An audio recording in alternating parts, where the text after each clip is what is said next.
Hello and welcome to episode 16 of the Out of Mana podcast with me at The Real Shiesty and my good buddy here at Joshua Cast. You could catch our podcast on Spotify, Apple Podcast Music, or whatever the hell that app is called. We're on YouTube. We have a brand new exclusive Twitter at Out of Mana Cast. Sorry, I guess the podcast was taken. So we have that going now. So please check that out. Give us a follow. Start retweeting that shit. Start commenting on it. Do all those good things. And what else am I missing, Josh? We also have Instagram and TikTok too. There you go, Instagram and TikTok as well. So we got all those different platforms for you to spread the wealth and knowledge of the Out of Mana podcast and tell us what you like, tell us what you don't like. We want to see all that shit. With that said, now that I got all that good stuff out, it is episode 16, as I mentioned, not to be confused with the brand new trailer for Final Fantasy 16, because that's also very popular. Josh, how are you doing, my good man? I'm doing pretty good. Wait, there's a new trailer for Final Fantasy 16? Well, I mean, it's about a week old now, but, you know... Oh, from the Game Awards? Yeah, there's that one, so, you know, there's a lot of... You know, it's still new. It's new to some people, especially if you didn't watch it last week, but, you know... I'm surprised you're still hyped about that, because I thought last week you said you're disappointed by it. I was. So you watched it again, and then you got more hyped? No, I actually haven't. No, I haven't. But I probably should, because, you know, sometimes you get disappointed the first time, and then the second time you're like, you know, it's actually not that bad. But, no, I have not gone back and watched it, to be honest. But, I'm somewhat ashamed to say, and I'm not saying this to be a flex, but I did reserve the collector's edition, so... There's that, because they released that like 2 days after the award show, I want to say. But I don't think it's even sold out yet, which is a little astonishing. But the price tag was pretty hefty though. So what's the price tag? Like $300-$400? Yes, it's right in the middle of that, $350. $350? Oh, that's actually not too bad compared to some of the other ones I've seen that give you very little. Oh, really? I would like, that's probably another topic of a conversation, or we could even just talk about that briefly. But, yeah, this came with a nice statue, which I'm hoping it looks nice, but it has a statue of Phoenix and Ifrit fighting. Isn't that like 16-inch one or something like that? You know what? My ignorance, I didn't even check how large it is. 16 that's not a bad size, though, I guess, for a statue. Yeah, like it's like it's somewhere 12 to 16, or I forgot how many, but it's a pretty decent size for a collector's edition. Which, you know, realistically, I mean, I know you have a lot of great statues, and those statues are pretty hefty. So the fact that it's $350, in my opinion, for a 12-inch, even a 12-inch statue, is a pretty good deal. I would concur. It also depends on how well made it is, right? Like what's it made of. And all that good stuff. So those elements do matter. But so it has that. It has a cloth map, probably art book, music, all that good stuff, plus the game. The reason why I say that, because it's important nowadays, because Blizzard released Diablo Collector's Edition that does not come with the game, which is very fucking interesting. Dude, they're taking the PlayStation approach. PlayStation does the same exact thing. Like, there's two versions of the Collector's Edition where you get just the items and not the game, or you pay extra, like almost $100 more for the game. Like God of War was one of those that I almost pre-ordered, but I'm like, it doesn't come with the game. And it's like $100 extra. I'm like, I'm good. Wow. See, that's kind of like new territory for me, since I don't purchase that many console games. But yeah, it's not just console games; it's games in general. Like I said, this is still new to me. When I heard like you say, because obviously it's been pre-existing, but with the Diablo one, I was slightly floored. I was like, wait, that's a new thing. And to your point, then I started reading, like, it's like, oh man, this is kind of, I don't know how common, but I guess common enough. It's definitely become more common recently, for sure. Yeah, that's I don't like that. Yeah, and they don't give you a lot of them. If they do come with the game, it doesn't come with the physical game. It comes with the digital code only. See, I don't know about that for the FF16 one. That's an interesting thing, though. I need to follow up on that. But nonetheless, don't want to get too derailed on that. I did buy that, though. I pre-ordered that. Other than that, quick, let's see, games, right? We talk about games. Now I can actually talk about playing a new game. Crisis Core came out on the 13th, so I put forth about good 8 or 9 hours for that. So, by the way, if you want to borrow that after I'm done with it, you're more than happy to do that. After I platinum it, of course. I think that might be one of the games I might actually buy myself because it's Okay. on even like release. I could be wrong. I didn't buy it. I'm gonna wait later. But wasn't it like $40 on release or thirty That is dollars? correct. That is correct. Yes. So 50. wait, 50? Yeah, Okay. 50. I mean that's a reasonable price. It's like $20 cheaper than most other games nowadays, and supposedly it's really good from what I've heard. I don't know because I haven't played it, but what are your thoughts on Crisis Core remake? Uh, yeah, no, I'm enjoying it. It's so funny because I obviously played the PSP version, and I what are you kidding about? It's funny that you said the PSP version because I bought a PS Vita recently and I modded it, and I also have Crisis Core on there as well, the PSP version, and I actually played that like a month ago. Okay, So so when like you said that, I was just like going through like the so memories of playing it again.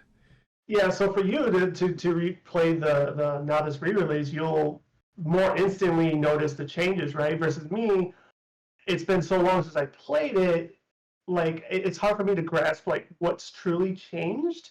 Although like everybody that I've been reading has been saying like, oh, it's obviously changed for the better. The battling mechanics are more obviously smoother, and et cetera, et cetera. And I'm like, I don't remember, but all as I could say is like I'm loving it. It's not like FF7 remake, right? So it's a different battle style. But I think it's still one that's enjoyable and very fluid. I do miss summons being back, so now you get like these really nice cinematics for summons. And the cutscenes are just done almost to the point where it looks like FF7 remake, right? So definitely appreciate those cutscenes. And Wait, you said the cutscenes are like Final Fantasy VII remake? oh yeah, yeah, What about yeah. the gameplay though? The gameplay, no. I was just going to get to that point. The graphics, obviously, the graphics is much better than the PSP version, hands down, no and if buts. But like, there's like different levels of cutscenes. So like I said, they have like the cinematic cutscenes, right? And then they have like the gameplay cutscenes. Mm. And then they have like a step in the middle. Like they have like something that's better than a gameplay cutscene, but it's not a cinematic cutscene. Like it's really weird the way they've built this game. But yeah, I'm enjoying it. Like I said, I can't wait to first finish the story, but then B also 100% complete it. Um, so I got that going on right now. Plus, I'm still trying to juggle Pokemon Scarlet and get my Charizard. Hopefully this weekend, I might need to hire you for assistance. Maybe we'll see about that. And Oh, dude, if you have me and three other people with Asmonol, that thing is going down instantly. Because the last time Charizard was here, I actually got a group of people to do it. I think I did over 20 in like an hour. Like it was easy because I had Grimmsnarl, I used Protect or Screen Protect, whatever it's called, and then some other debuffs, and they had three Asmonols. Within 2 rounds, we killed them. It was just like, woof, health gone. so when because I remember, I think you mentioned this on a previous pod, but then I also started seeing it on social media where it was like really buggy, right? Like you guys would Yeah. kill it so quickly, his HP would drop, but then it would like regain because I guess the game couldn't balance what was going on. So was that like a really bad issue in which like you couldn't beat him at times, or no matter So what you still? you could beat him, but it would take a lot of effort because like his health would regain. So the glitch is still there. It's with double power. It's Asmonol's hidden ability that he gets to basically double his attack stats. And if you Gotcha. EV train him to have like whatever max attack, you're Mm-hmm. basically doing too much damage where the game doesn't even recognize its damage, and that's what heals. But with Charizard, even with the glitch still being there, because you're doing so much damage, it still can't keep up with the healing. So it just like acts as the guy just faints. So even though it's broken, it still is super effective against them, and I still recommend using 3 Asmonols with a Grimmsnarl for protection. Gotcha. So you just mentioned that bug or whatever. It's still there. Like you've already did one today because it came back today. Oh, I didn't do one today. Oh, okay. The last day of the last Charizard, that's when I did 20 in a Gotcha. row. I don't know who those randoms were. They sent me a friend request, and we just constantly did a lot of them. and then after that we're done. We haven't talked or played since. But I might have to hook him. I might have to hit him up again and be like, "Yo, you want to play again?" Just they used and abused you. I mean, I'm good with Yeah, and then that. yeah. So then still juggling Pokemon Scarlet, along with getting back to World of Warcraft Dragonflight. So that's been, as surprising enough, Dragonflight's been on my back burner this week. I only played a little bit yesterday, and season 1 just started, so I'm a little behind. But you know what? As I said, Final Fantasy is still one of my priorities. It's one of my babies. So That's why I have a when that's you why I have a say Moogle right here. oh, I actually like that statue. But when you say season 1 just came out, you're talking about for like Mythic season, right? For like Mythic dungeons. Yeah, the Mythic Plus dungeon season just started, along with the raid was released, so the world first race is going on, and then of course the PvP season. So all that started on Tuesday. Is the world's first race still going on? It's still going on. I haven't been following it that much. I normally don't. I stated this on my stream earlier in the week. The last World First was actually the one I watched the most, and that was only because it took them so long to kill the last boss. And it just so happened that I tuned in when the World First kill happened. So I feel like I brought a lot of luck to that team. But right now, I think they're like halfway. I think the leader is like halfway through the raid. So who I'm assuming a Method is still number 1 because oddly enough, I've watched a lot of World's First Race. I think since like Warlords of Draenor, Mist of Pandaria, and this is the first one I haven't seen yet. I didn't even realize. Well, I've been paying attention because I've been busy, but yeah. I don't know what the new raid's called. Do you know it? Here now I'm guessing. I think it's called Vault of the Incarnates. I think is what it's called. Okay. Yeah, so there's 8 bosses, and I believe a Liquid is in the lead with 4 of 8. So that's where that's at. But you said Liquid? Yeah. I'm surprised they're doing that well because usually like Complexity, Liquid, or it's not Complexity, Method, and I forgot what the EU team's called. I think some teams have disbanded recently as well. Like Shadowlands, like not that they made them rage. Actually, one team did not rage quit, but they gave up. I just don't remember which one it was. They're just like, fuck this, like we're done. I mean, to be fair, I'm not sure if they changed anything, but I mean, it makes sense because I feel bad for a lot of EU players because the raids when they come out, like I said, I'm not sure if they changed it this time, but usually US players get the benefit because it comes out early for us than EU players. So they're like, what's the point of doing this raid race if we're not in this region because they're gonna have like a 6-hour advantage above us. So it's they're very frustrated about that. Yeah, I don't know. I don't know if that's been corrected. That's a valid point. I do know one thing that's changed this time, and I think it's for the first time. All difficulties were released on the same day, so it wasn't like normal and Hero came out so first, all of them? and then all difficulties came out this week. So I don't think that was done in the past. No, it has not, because usually Mythic is like a month later, or like a couple weeks later. I think it's just a week. Yeah, I think it's just a week delay. But the whole time difference, that part I'm not too certain, so I can't really comment on that. But that's me. What about you, sir? What about this week? Did you start on Sonic Frontiers? Dude, I've been so busy I haven't had a chance to play. No, besides last week when I started Sonic Frontiers for the hour, I haven't came back. I have only played Destiny for a handful of hours, which is not like me at all. And I did start a new game called High on Life. I've been looking forward for a while, but unfortunately it was one of those games that, it was announced last year at the Game Awards. And I was excited for it, and I was like, okay, let me put it in my calendar. I totally forgot it came out in December. I thought it was coming out like next month, but it came out a couple days ago on Game Pass. So I was like, you know what? I want to play. It's by the creators of Rick and Morty, Justin Roiland, or I actually forgot his name, actually.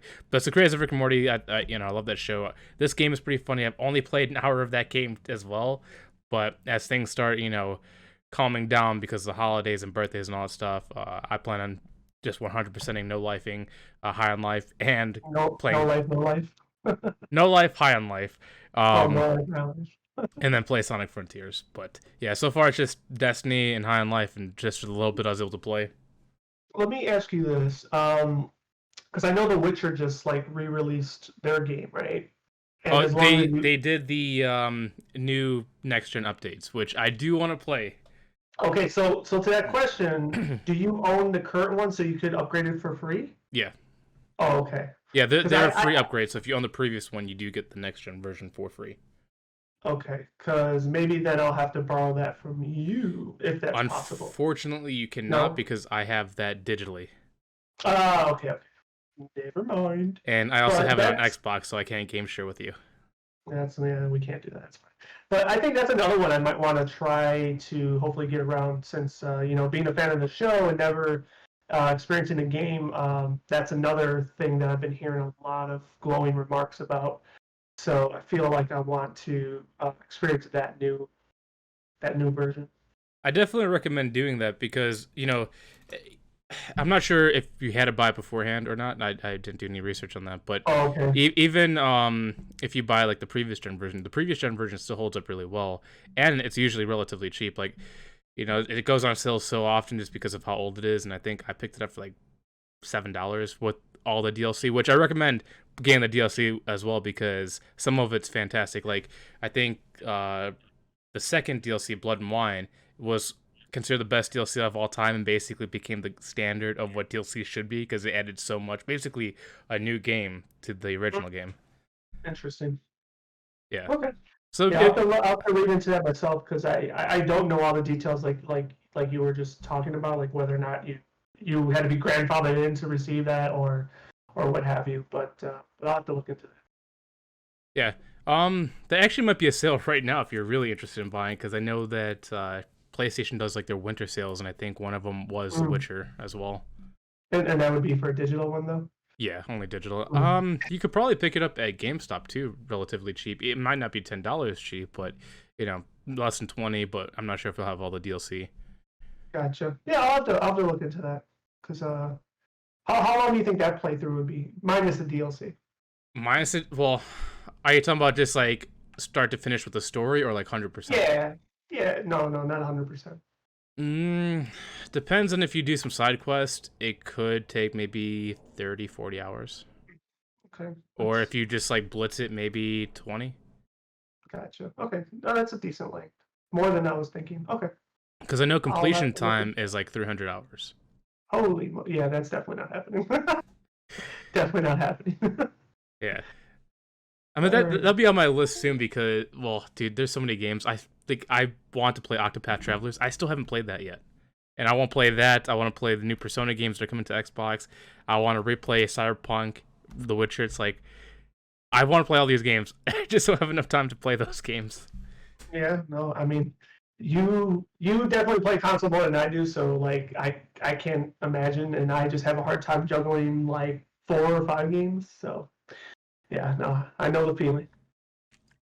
Especially well, no, I mean, I'm the same way, like, wanting to 100% them. So, like, that just adds another layer of, just draining time, it's like, or devoting time, I should say. I think Okay, um, my completion urge is starting to like mellow down a little bit. Like there's certain games I want to complete, but if I mm-hmm. really don't like it, I'm willing to drop it. Okay. You Cause know what? like, what's up? One thing, no, I was gonna say, and maybe you could, like mythbuster this for me. But when you put a game in, like, let's say, because remember back in the days, you could actually rent video games, yeah, right? Mm, Um, and if create a save file, you then pretty much create like a trophy save file. There's yes. no way to delete those, right? No, unfortunately, there's See not. that? Oh, see, that's I know what that that's what I sucks. thought. Where it saves on It your does profile. suck. It does suck. It's Oh, like, come on, I can't delete and this isn't just a PlayStation thing. Xbox is the same way too. You can't that you can't one. delete achievements. But a lot of completionists, but on both Xbox and PlayStation, would love to be able to delete games off their profile just so they can play it, but not have Mm-hmm. it show on the record that they didn't finish it. Mm-hmm. so Yeah. that's why a lot of people that are game completionists that want to chase that that percentage number they Mm-hmm. usually make a second account so they could play those games that they just want to throw away. Gotcha.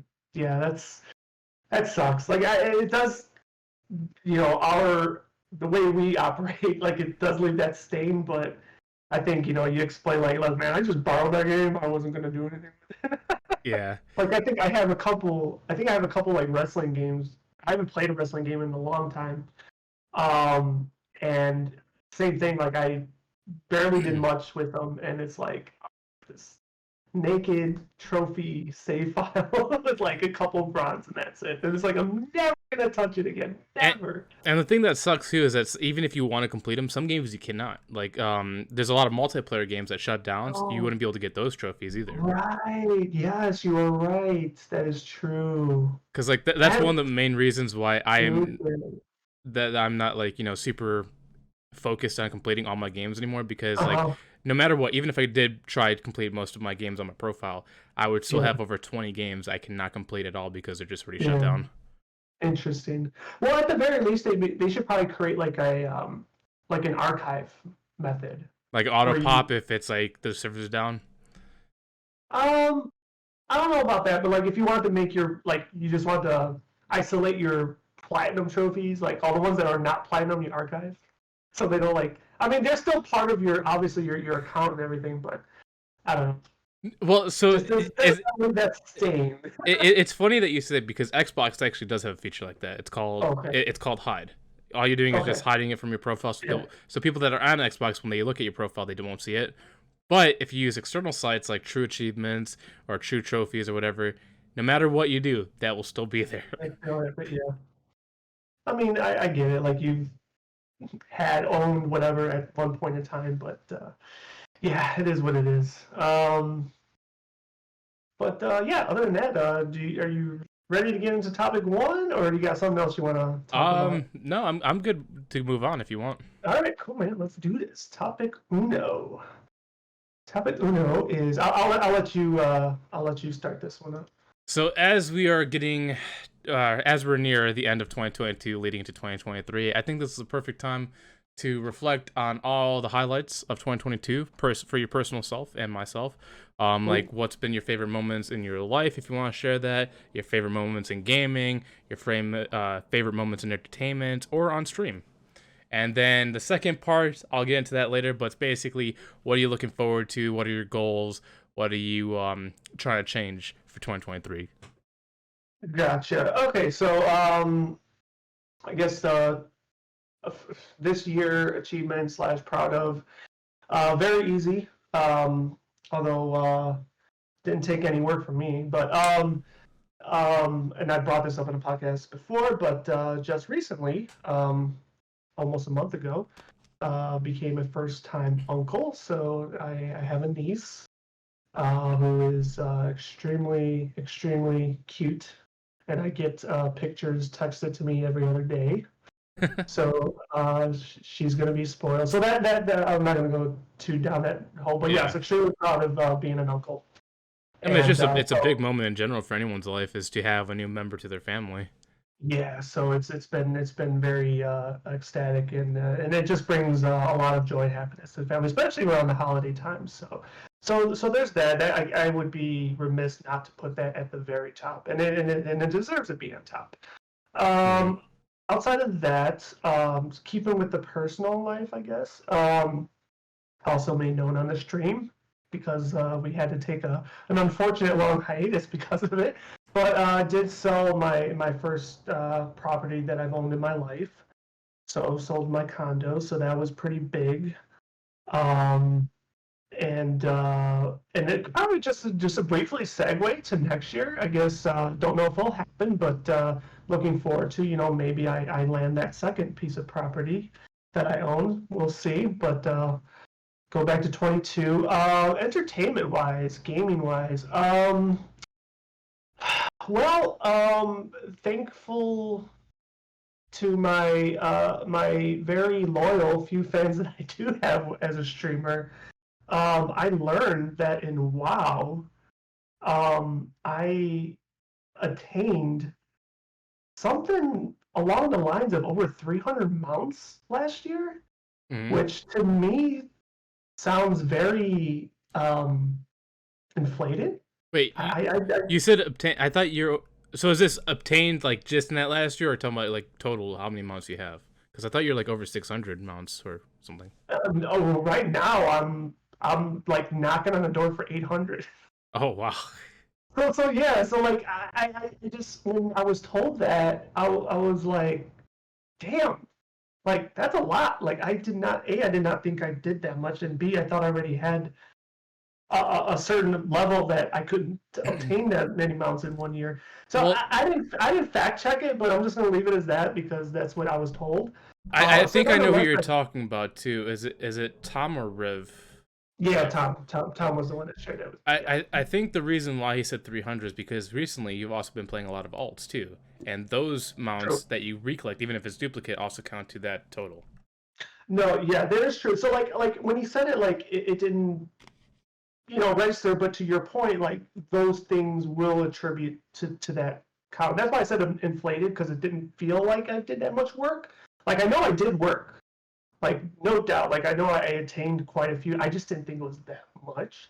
So I guess that's kind of an achievement, and it's all right for me playing WoW. Do you have a favorite mount Uh, that you've gotten this year? ooh, You got 5,300 of those, I know. yeah, right. Favorite? Yes. Well, I always wanted the Gul'dan non-mythic version, which is the Green Infernal mount. But you 'Cause didn't have that? No, I just got that this year. I got the mythic one before the green one. So what are you smirking about?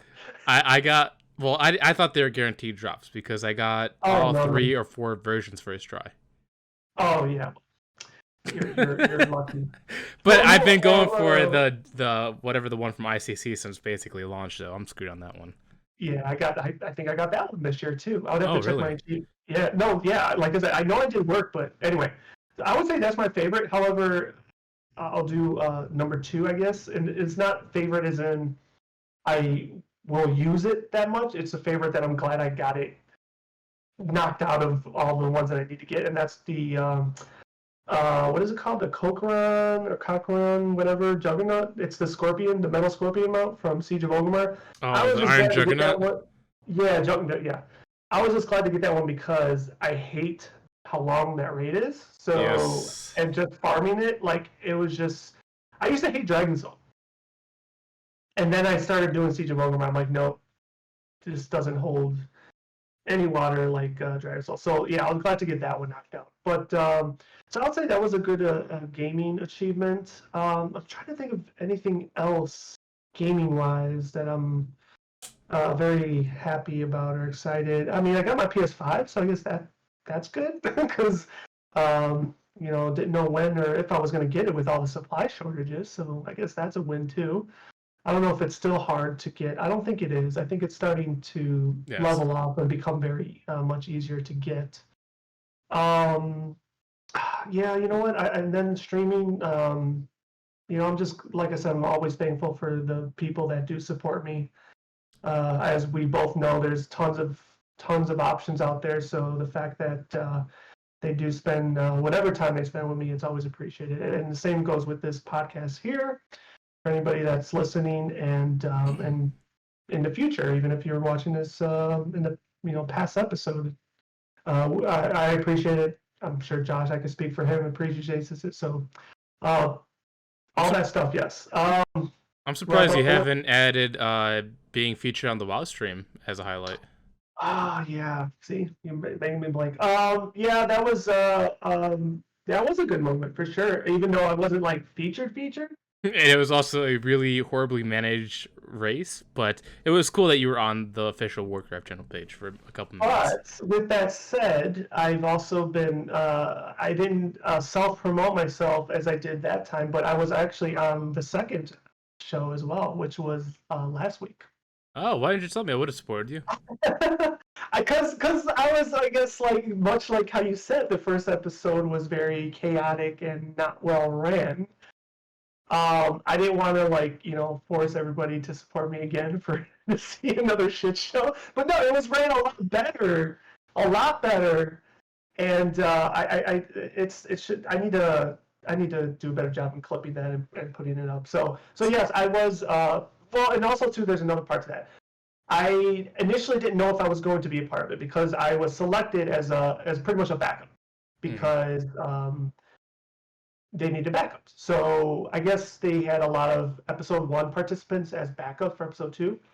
So that was the other reason why. Like I didn't want to like throw it all out there and create this expectation, and if I wasn't going to be a part of it. Matter of fact, like I had a real life buddy on standby because we were supposed to take care of someone, and I had to kind of put him on hold. Like, hey, I gotta make sure, blah blah. So anyway, that was the other reason why. So it was very literally short notice because I had to prepare as if I was going to, not knowing that I was going to. So what was it? If you don't, not to go too far off, but like, what was the difference between this race? Was it like 4 main streamers again that had these separate teams, or like what were the categories? I didn't sit and watch the whole show like, well, neither did I did for the first one either. But yeah, the format was a lot of the same. It's just that now they tried to fix a lot of their mishaps from the first one, I guess. But yeah, the first part was same thing. They had a leveling race. I believe it was some of the same people. They still had can't think of her name. Hazel. Oh, I love her. She's awesome. She was still in it. They had what's her name? Annie Fuchsia was a part of it. Mr. GM. I forgot who the. Oh, and then Nagura. So those were the 4 participants this go around. Oh, they had a stacked lineup. Like Hazel, I didn't even know who she was until the last race, and I followed her and I watched her from a little time to time. But what's her name? Nagura, she's great. She does a lot of stuff with the PvP side of things. Like she's a commentator for the arena competition. And she also does breakdowns. So, dude, I wish I seen that race because she is awesome as well. Yeah, I mean, you could always, backlog it, but so they did that. Nope, it's not live. Huh? I said it's not live. It doesn't matter. You're right. It's I'm joking. But then they did a Dragon Rider race, which is pretty cool because Dragon Rider is a huge feature in the new expansion. So they did one of those, like a relay race. They did a couple other activities that I don't recall what they were. And then lastly was the race again, which is what I took part in. But they did a lot better with the prep. Like they provided up front all the add-ons we needed to install. Yes, I installed add-ons. I know I'm going to hell. And they provided the routes a little bit ahead of time, so you knew what you had to do. But they also provided how can I put it? Tasks that you had to do along the race. So it wasn't simply from getting from A to B. You had to get from A to B along the way doing certain tasks. And let's say they were, I won't say they were cryptic, but they kind of swerved all the participants. And yeah, a lot of people went running straight from the gate, yours included, and we had to go all the way back to the start in order to continue. So it was quite funny.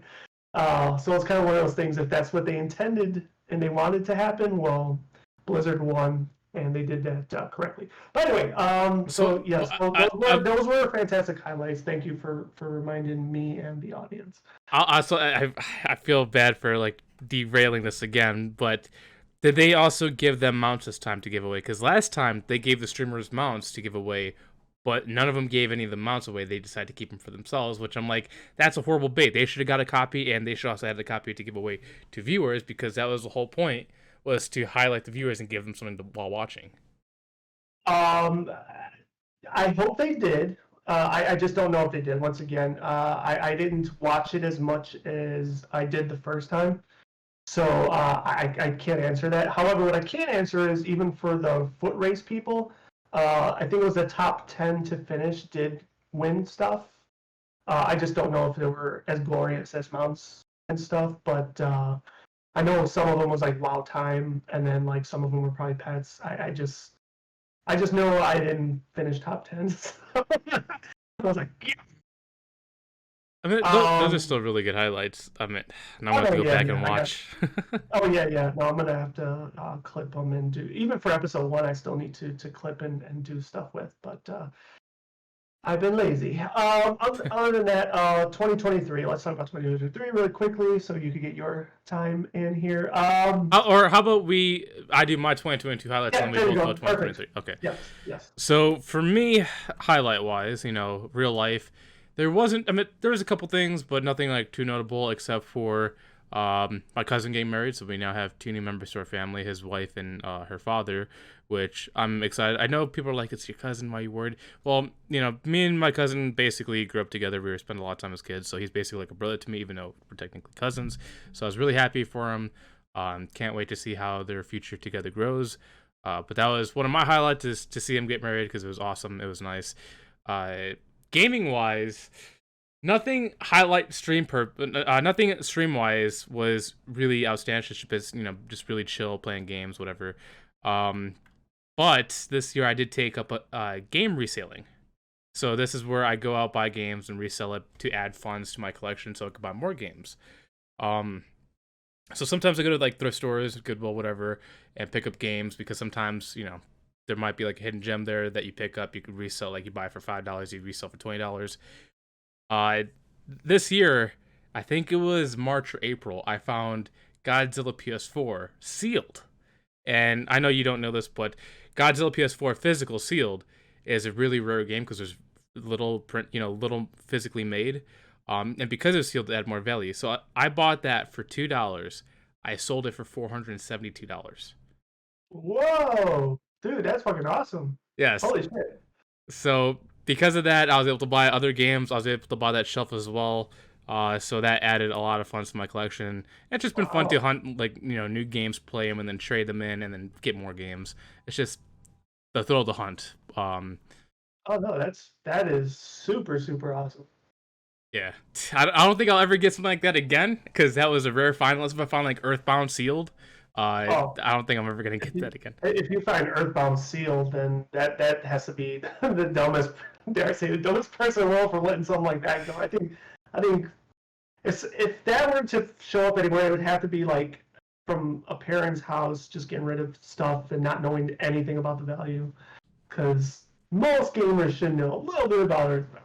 Well, so, dude, you'd be surprised on what appears on Goodwill or like thrift stores. There's a lot of fantastic things that appear there. Like there was a guy that I ran into during my little hunts. I'm not gonna say we're friends, but because we've seen each other often, I know him. He found a whole whatchamacallit, binder full of like first print Magic the Gathering cards or something like that. And he was like, he just sells them to collect and all that stuff. And he was like, he got that bin, and I think it was like worth $1,200 from him. Jesus. So I was like, Yeah. good for him. Yeah, I mean, you hear those stories, periodically, even just like, garage sales, right? The simplicity of garage sales and people just showing up and buying like a shoebox of original basic Pokemon cards that even a basic non holographic card of like Pikachu sells for like, I don't know, throw a number out there, $60. I don't know. It's like Mm. it's ridiculous. So yeah, there's definitely a lot of golden gems or diamonds in a rough with thrifting, as I guess it's kind of called, right? I want to Um, call it thrifting. Thrifting is usually when people like go there, they buy something just to make some new stuff, like a lot of clothes oh, okay. designers. Surprisingly, when I went to thrift stores, I was expecting people that didn't have a lot to go there and get something cheap. That's not the Hmm. case. Usually, people that go Hmm. there are usually resellers themselves or fashion designers. Like there was a girl that I met there that likes to buy a lot of those clothing that it's on the racks, whatever, and she does like mix and match combos because she does fashion things. And I'm like, the fact that actual fashion people go there to just create new outfits is just crazy to me that they are that creative. I know back when I was doing the acting stuff, a lot of the what's it the fashion people like for films and stuff, they go to those places too to get a lot of wardrobe stuff for the actors to wear on set and stuff. So same thing to your point. Don't buy just a bunch of shit, mix and match, and they do a pretty good job. So Yeah, thrifting this year has opened like a whole new mindset for me on what people are capable of with their scavenging skills. And yeah, some of them are cutthroat, man. Like they will like race you to it and then grab it and then move. It's like Oh, they're all super quick. yeah. No, I've seen that even just in the retail market with something new coming out. Um, cool. So, any other highlights? Um, What was your second flip? oh, my second biggest flip. Yeah, what's your second biggest flip? Do you have one? It was Oh, nowhere near. yeah. I mean, I've had a bunch that sold for like $50, $60. Okay. The second one would be Need for Speed Most Wanted on PC, and I was able to sell that for. Oh, actually, sorry. Now that I thought about it, because it totally skipped my mind. So I got Need for Speed Most Wanted. I got it for $5 at the thrift store. It was complete. It wasn't sealed. It was just complete, all 4 or 5 discs, manual and everything. Because if it's complete in box, it adds more value. Bought it for $5, sold it for $60. But I've also gone to retro game stores like back in the game. They sell PS3, Xbox, basically all the consoles. They mislabeled a game.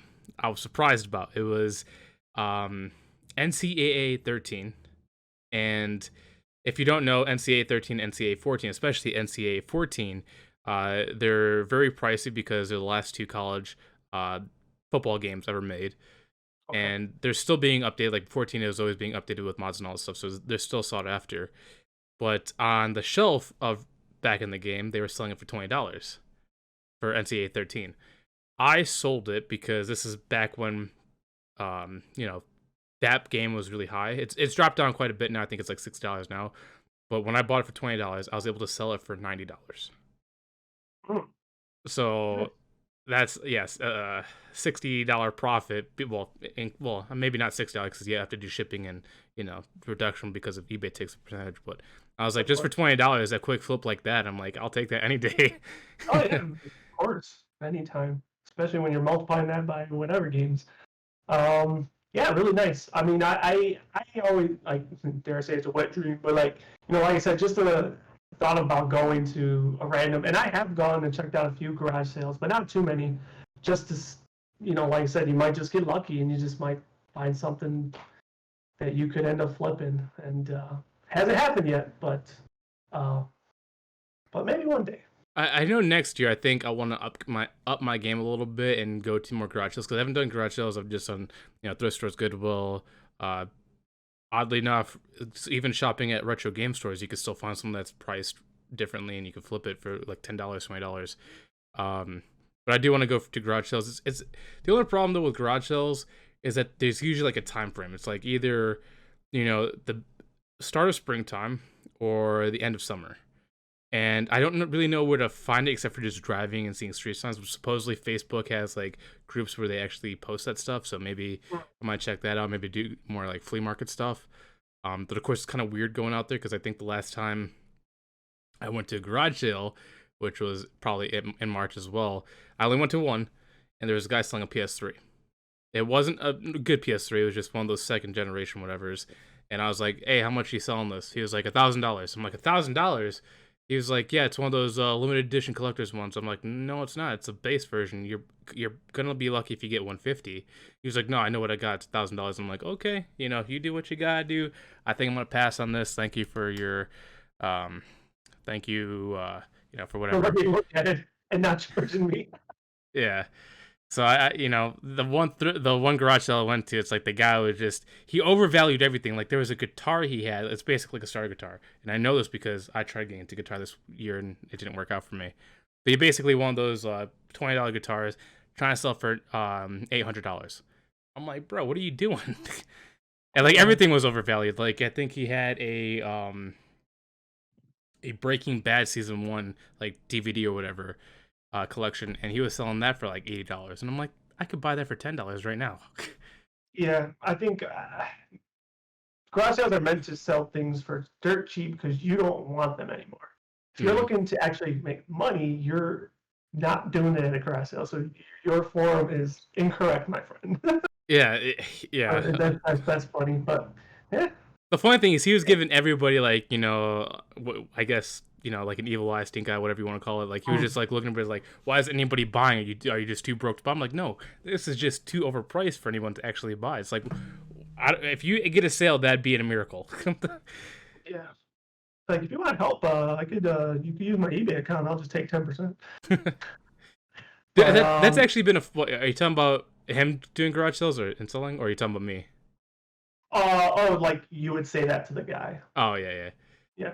But when you mentioned eBay, I think that's like another fun thing too. Is because I've been reselling, I've been selling on eBay. It's been fun being like a makeshift merchant because obviously when I sell, I make sure the game works. Like if I want to put something, if I want to sell something, I actually play it myself to make sure it's playable, it works, and all that stuff. Because nobody wants to get a broken game. No, I wouldn't want to do that. I wouldn't want to give that to anybody else. So making sure the game works, making sure it's cleaned, packaging it correctly, doing shipping. It's been fun figuring that out, and also talking with people that have been buying it because you hear their enjoyment, and then getting ratings from that is also fun too because it gives like a sense of and for me excitement. Yeah. Yeah. No, for sure. I mean, like, because I obviously, with all the, can't even talk, sport card trading that I do and collecting, I sell a lot on eBay too. So generally, when I ship out a single card, I have it in a penny sleeve, a top loader, and then I put it in a what's called a team bag, and then just throw in like I don't know anywhere from like 4 to 8 cards, but they're all just shitty basic cards. But I use them to kind of pad the card that they actually purchase, right? So basically, they get like a free. It's almost like getting a pack of cards, right? Because they're getting the card they want plus a bunch of base cards, right? And I do it mainly because I want to get rid of those cards, and two, it helps protect the card they purchased in shipping because you're pretty much padding that card. But to your point, when you get sometimes you see the remarks, they're like over the moon that they got free cards with the card they purchased, and it's cool. And that wasn't my intent. My intent was get rid of all these base cards that I have, but two, also protecting the card that they purchased. But it's just amazing how like just the littlest things, make them even more happier. So, and you do see that reflective of your feedback. Well, I think this one isn't really like a positive one for me, but it also made me happy too because when I do, I try to show as much professionalism as possible. But there was a game that I was selling. Unfortunately, I don't know what happened. I think the people that opened my package, because I guess USPS inspects the packages. So whoever opened my game the first time when I shipped it, they didn't put it back in the same envelope. They put another one, causing a shipping issue. So when it got to the buyer, they took on their door, took a picture, and then they took it back. And they said, "Oh, we took it back because it's the wrong shipping packaging or whatever." Because they're very particular on what you have to ship it in. Like if it's a certain size, you got to make sure you get the certain envelopes or certain packaging, whatever. And I'm like, okay. And, the buyer contacted me. He showed me all the evidence, and then he went there and picked it up because they're charging him extra. They charged him $10 extra to change the packaging and then to pick it up himself. Which I'm like, it's dumb because it delivered on his doorstep and they took it back. Which is, why would they even do that? But he showed me the pictures, he showed me all the evidence videos and all that stuff, and I'm like, all right, I feel bad for you. It sucks. That wasn't the packaging I did, so there's a whole back and forth issue, talking, but there's no problems. We're just talking back and forth. I was trying to figure out how to resolve them, how to resolve the issue for him. So eventually I ended up breaking even, so the profit I was going to make went back into reimbursing him for the shipping costs he had to spend. So I broke even, but he's like, there's not many, because he buys a lot, well, supposedly he buys a lot from eBay. So he's like, there's not a lot of people that would go through this much support for me. And he is like, I appreciate what you did, and you reimbursing me and helping me get through the shipping issue. And I was like, even though I broke even, it was nice to hear that person say, they appreciated the effort I put into making sure their buying experience was good. I had not that obviously that exact scenario, but my one issue that I had with shipping was the only time I used eBay's global shipping option, mainly because what I sold was something I didn't want to just limited to the States. I felt like there's more valuable by posting it worldwide. So nonetheless, someone did purchase it out of the U.S. And just to keep a super long story short, I already had it sold in my mind something was going to go wrong. So I legit took pictures of my entire packaging. I took a picture of an empty box, how I padded it, how I layered everything. I took fucking step-by-step pictures of everything because it was a big sell or whatever. And sure enough, it went awry. They got it. There was shit damaged. There was shit missing. He sent me the pictures, much how like you said, submitted the supporting documentation. And I told him straight, I'm like, look, man, I was like, I have pictures of how I packed it. That tape I did not use. That is resale tape from, I believe it was the U.S. Customs tape or something like that. And I to your, just like you, like I felt bad because like it was, in my eyes, it was a collector's item shit, and I know that's why they wanted it. So now it's like this collector's item package is fucking ruined. And I told him like, look, man, just contest it with eBay. They'll give you your money back. I got your money, so I got what I want. It sounds horrible, but it's the reality. It's like I got my money. I'm not going to refund you. I'm sorry, I'm not. This is a lot of money. But if you put this in with eBay, they'll contact me. I'll give them my evidence. You have yours, and we'll explain the whole situation. And he did get his full rebate. I told him like you could keep it. It sucks that a lot of it is damaged, but I don't want it back. Just keep it. And that's kind of what happened. He got his money back. I didn't have to refund him, and he just unfortunately kept damaged product. But yeah, it's kind of shitty sometimes. And eBay always is going to side with the buyer. Well, it depends because you were smart enough to make sure you took evidence for insurance. That's why I did it, but not all the time. I've seen some stories, but same thing with like that Godzilla game. Even though it was, I put it in a very packaged thing. I made sure I videotaped the whole thing. So if there's any questions, I had proof, like me packaging, me sealing it, me delivering it to USPS for them to deliver it. I'm like, I want to make sure I got all my bases covered if somebody wants to say anything. So like I've thought about that before. I haven't sold anything that got me to that point of having to record packaging or. Well, when it's expensive, I'll do that. Like the game, like a $400 game, I'm gonna make sure that it has insurance on it. Yeah, I haven't still, like, I've sold stuff higher than that, and I still haven't done that. But like, the reason being is because like, it still could be like a whole facade thing, right? It's like, oh well, yeah, you did that, you recorded that, but you used the same package and you sent me something different. It's like, what? No. Yeah. But so that's why I don't even bother. It's like, look, man, if it's gonna go awry, it's gonna go awry. And you just gotta deal with it. But it's not a bad idea because believe me, I thought about that too. But that's why, like, I think if you, I don't know how you really. I'm sure there's probably other tips online that other people could share with us to kind of prevent those type of things. But I've read, especially in the trading card world, I have read horror stories of people selling stuff and shipping it, and then the buyer claims that they didn't get the card that they purchased, and damn well knowing that they did, and they just took it out of whatever protective thing it was in and replaced it with another card and told eBay, oh, this is what they sent me, which is fucking horseshit. But it's just part of the world we live in. Yeah, people always try to scam. Like, always try to scam. It's not my story. It's one of our guests, the baddest story. He he did card collecting as well, and he sent. This is why I don't think I'll ever grade anything, but he sent Pokemon cards in to be graded. I think it was like 2019, 2020. He didn't get them back until early this year. Like they almost kept it for a whole year and a half.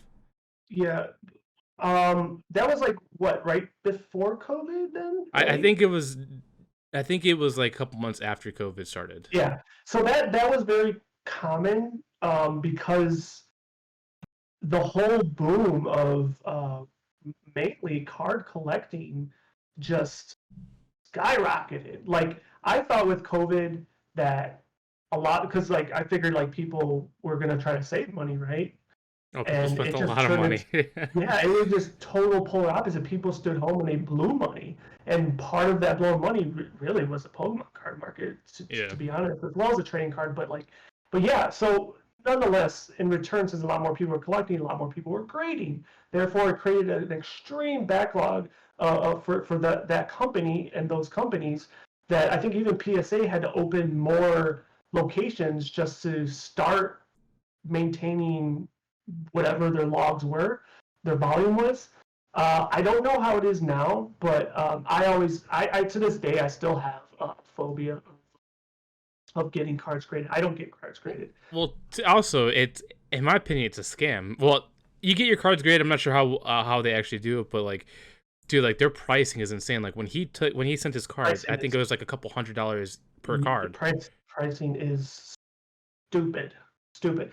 I don't know what it is. It's also something that fluctuated, and once again, because of that backlog, there was also a lot of raw material shortage for plastic, and that's why pop figures are more expensive now. But a lot of things are expensive now.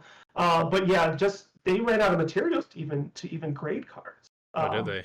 Yeah, so that's why that price drastically increased. I don't know what it is now. Like there's also dynamic pricing. Like if you submit hypothetically 25 cards, you get X amount off. You submit 50 cards, you get X off, et cetera, et cetera. Or if you're a member, because they have memberships, and if you're a member, you get it turned around quicker. Or you could pay premium pricing to get it turned around quicker. There's all these different fucking things with that service. But yeah, I have my fear is like they give you guidelines on how to submit your card. I don't like their guidelines because I feel like it's going to get damaged. And we all know USPS, I think they do fine work overall, no doubt. But I have also received things that come like they got fucking mangled by a fucking grizzly bear. Yeah, like my PlayStation 5, I was super pissed about that because if supposedly it fell out of their truck, all the PS5s did, and like the box was extremely damaged. I was concerned that my system was broken. I said, "Yo, you guys gonna replace this? You guys gonna reimburse me?" They're like, "Nope, we're not going to." I'm like, "What? You dropped in your care? You should replace it." They're like, "Nope." They're like, "Take it or leave it." I'm like, "I'm gonna take my system, but that's the last time I'm gonna get shipping from you guys again." Like a $500 system, they just. I have the box in the closet. I'm not gonna go jump over there and get it, but it's damaged. Like I'll send pictures. But yeah, I was super upset with that shipping. Wow, that's wow. But yeah, so let's go back to next year's, I guess, accolades or future accolades. Oh man, I never, because it's kind of in line with New Year's resolutions, right? Yeah. I haven't really thought of anything. I Do you have any like content creation goals, personal goals, or even gaming goals that you have?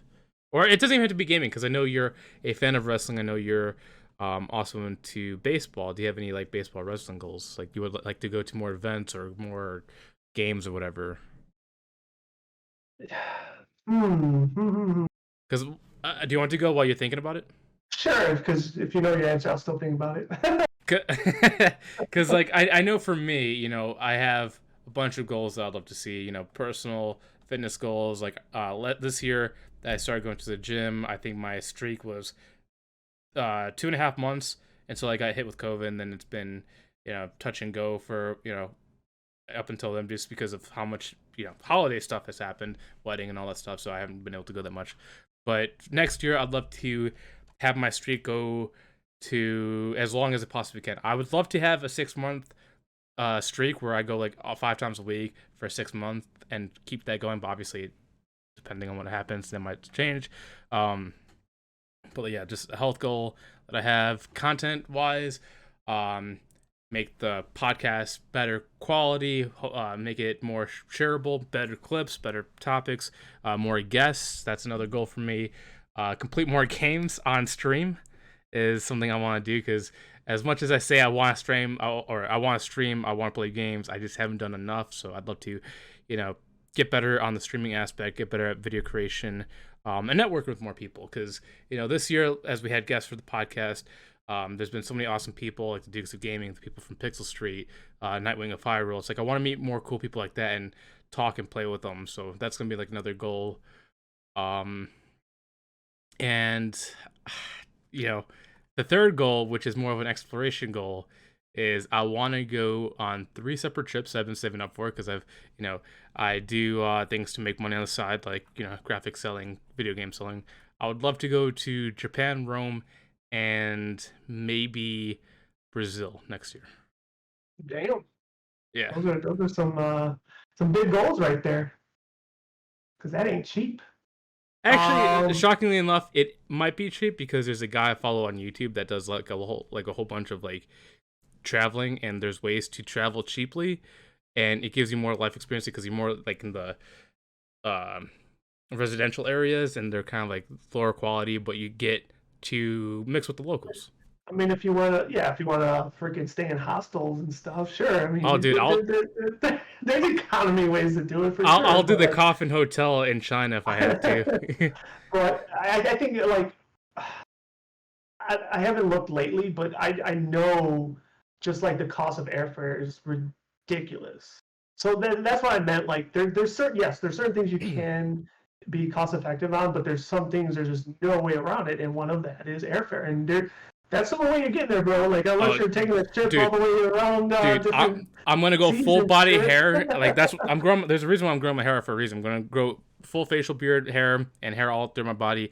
Pretend I'm a dog and find an old lady to ship me as their animal so I can go to these different places. And fuck it. I'll ride cargo the whole time. You'll be covered in your own feces by the time you I might suffocate because uh, supposedly the air isn't good down there either. or that, yeah. Okay, but like personal goals, like I mean, just kind of you mentioned it, working on and stuff. Like, I could do better, but that's definitely not on my list. uh, definitely, it's gonna sound weird, but like, make more money. No, but what Oh, I mean that's by always that a is great like, goal. yeah, no. But what I mean by that is like nothing behind me. This stuff is probably going to stay with me. But I do have a lot of other collectibles that I need to also not really. Yeah, I guess I could say start flipping. Like there's stuff that I could run my eBay store a little bit more efficient, and I need to start doing that a little bit more. So I definitely want to get more money and save more money in that capacity. Like I said, I still have my goal of eventually owning my own house. So I don't think that may all organically happen next year, but I need to start that process. Matter of fact, I should have started it, but so I got that for personal goal for sure. With that said, as far as the gaming, I'll do gaming and streaming collectively because I feel like they do go hand in hand. Um, I guess this kind of also assists with the networking part, but I definitely want to do a better job and trying to start a World of Warcraft community. When you say Um, community, to like a guild community or like a community with streamers being active and all that stuff.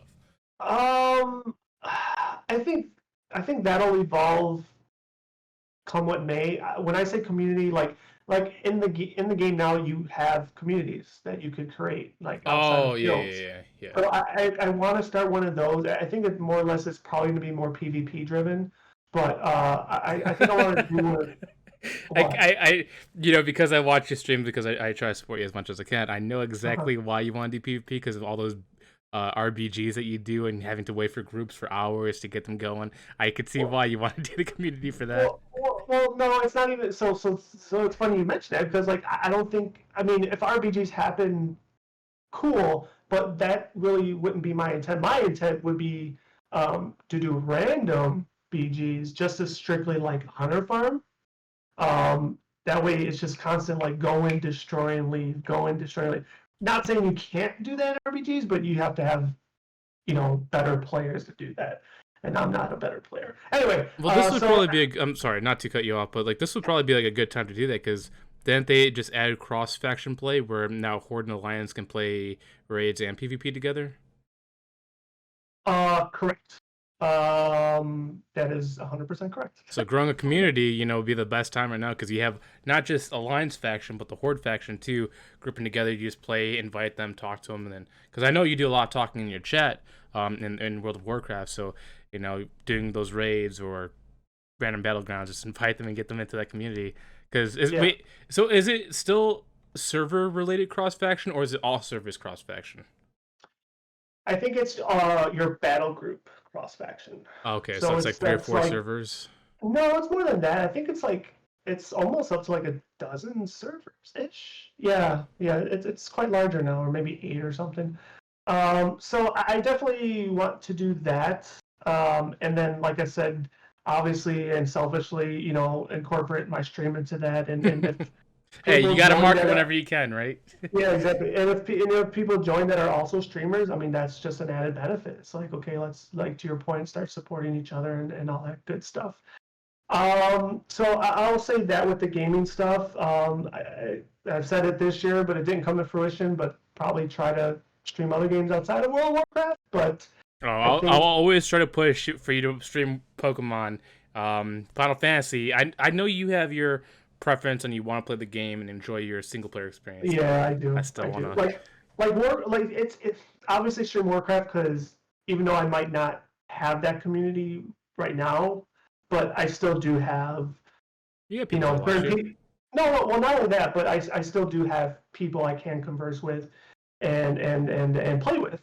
Versus, yeah, like I said, those Final Fantasy type games, I want to enjoy and digest by myself because I don't want to see people.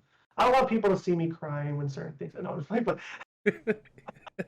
no. In all seriousness, like there is a personal level of enjoyment when I play certain games by myself because I like to do it with no pants on. But I keep joking around. Well, But no, I mean, I totally understand where you're coming from. Like, like playing a game and like, especially if it's like a single player game, and you're trying to one experience it yourself, but then also trying to figure out how to talk about that is sometimes difficult. And that's one of the things that I mean, obviously, I'm more just show everything, but that's one thing I want to get better on creation wise is being able to talk better while streaming those games because it is really difficult and it does definitely hinder the playing experience for those games for sure.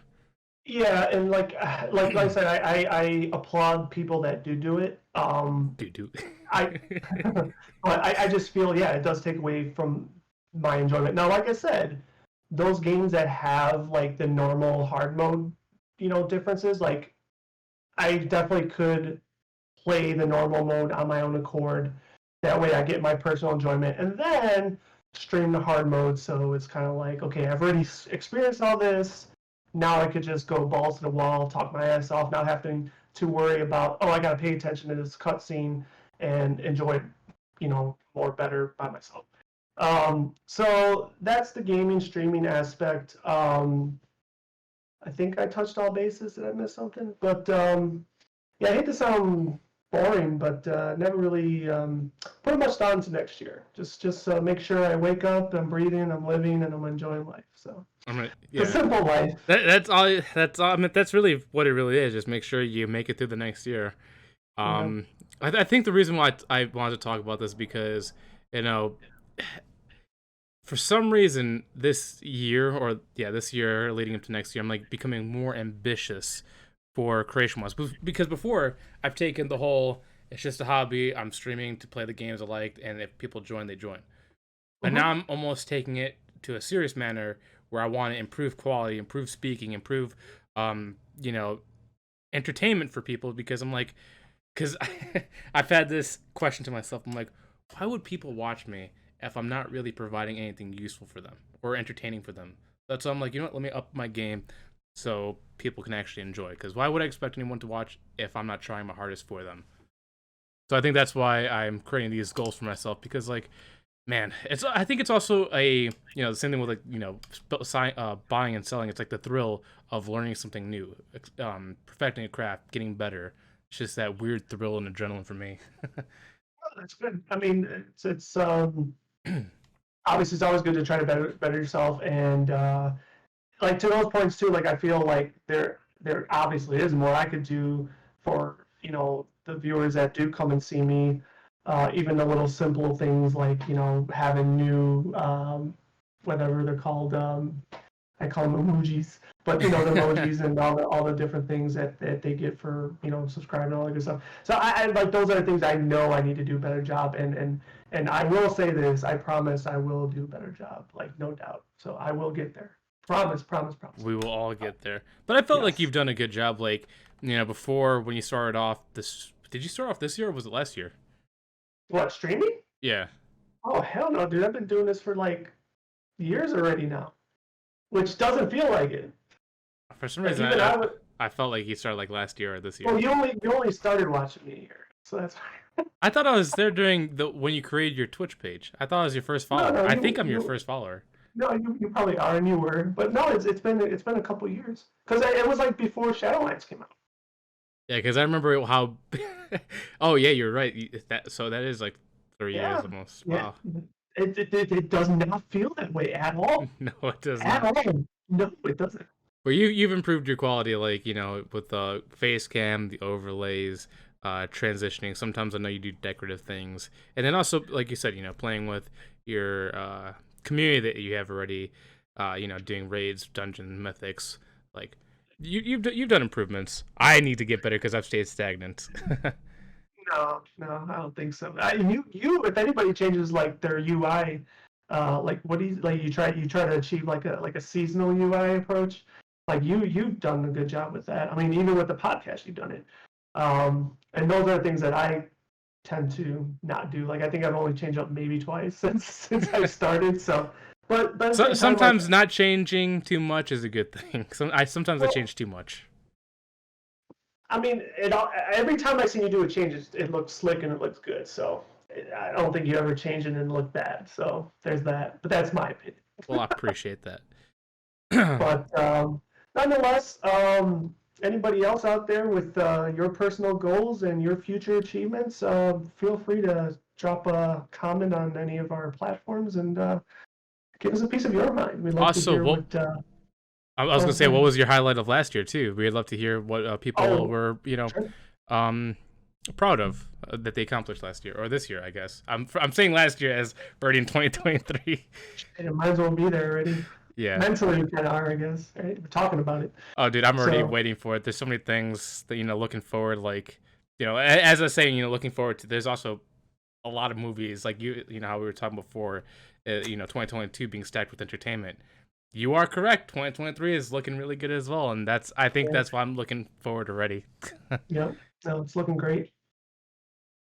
But I All right. guess we can move on to number 2, and this one you brought up. So if you want to, Sure.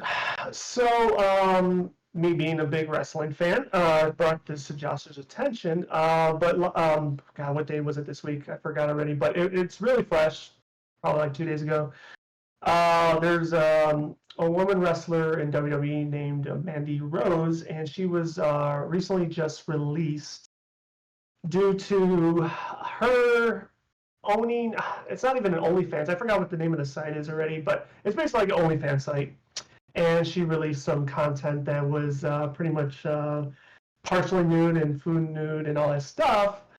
And because of that, WWE released her from her contract, which is very interesting because, oh man, this is opening up a door with so many different issues. But first off, WWE has a history of sexualizing women for God knows how long. oh, their So diva now, fights. yes, exactly, which a lot of us, grew up on. Even if you don't watch wrestling anymore, there was probably a time in which you watch wrestling mainly because of a lot of the divas, as they were called at that time. So nonetheless, like in the past, they've endorsed them to pose for Playboy and stuff like that. So basically, in a nutshell, now all of a sudden, because WWE can't gain from her sexualization and her making money on her own, they're pretty much getting rid of her because they can't make money off her in that capacity, which is pretty much horseshit.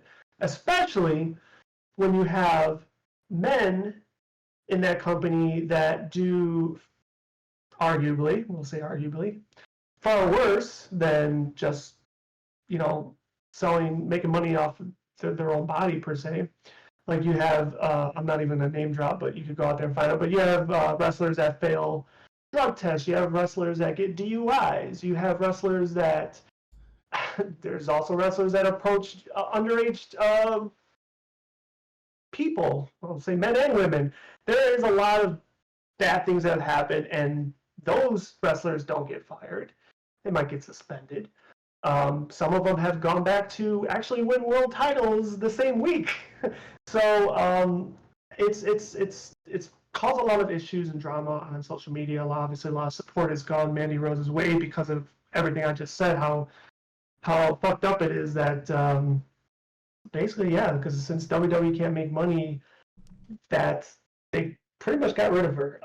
Now, I always like playing devil's advocate a lot, so dare I say, in the defense, they are now a publicly traded company versus back then. You talk about that era where they definitely sexualized women a lot more, as referred to as the Attitude Era. Like they were not a public traded company. So like in some capacity, I understand why certain things are done, but once again, when I bring up the circumstances of you have other employees that are doing bad things, especially the DUIs and stuff, like, and this is why I brought up the topic, Josh, because like it's not exactly cancel culture, but it kind of falls under that umbrella. It's like, why do certain things and certain people get penalized for doing the little things that shouldn't be penalized in that way, and then other people get away with shit? You know what I'm saying? That's kind of why I brought it up, because it ties into some of our previous podcasts. And it just doesn't make sense. No, I totally feel like, so I know you haven't seen this because we were kind of rushing to get this done, but I actually have a new scene that's actually displaying these articles so people, viewers can see what we're talking about and give a little insight as well. So as you're saying, with Mandy Rose, how she was like, apparently the website she posts to is called Fantime. Yeah, I've never And heard of this. I heard about the article. yeah, I was just reading this up because you are a wrestling fan. I don't know much about this, so I'm trying to inform myself as well. Is NXT a event, or is it like a different wrestling?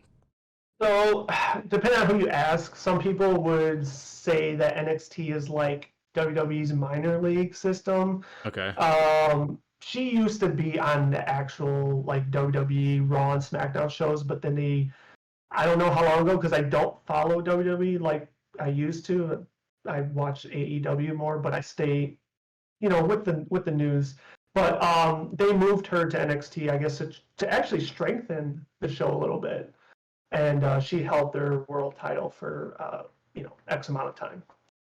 So I mean, it is unfortunate that because of her doing a side hustle, which we all try to do. I mean, even if it's selling it's a side hustle. You're making money. Do what you gotta do to make money. No hate. Mm-hmm.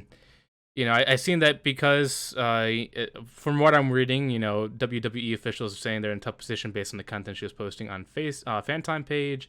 But also it seems like Mandy Rose is also taking full advantage of this because she's a smart woman. How she wrote on her fan page, "Hey guys, thank you for all the messages. I'm overwhelmed with all the love and support from you guys. And don't worry, the page is still up." So obviously, that page is probably going to sustain her until she moves on to another wrestling organization. And it also works out too because apparently the fight that she lost before that, which is like within 24 hours, she was versing Rose Perez. Is that her name? Or wait, maybe that's her. That I'm Oh, not Roxanne.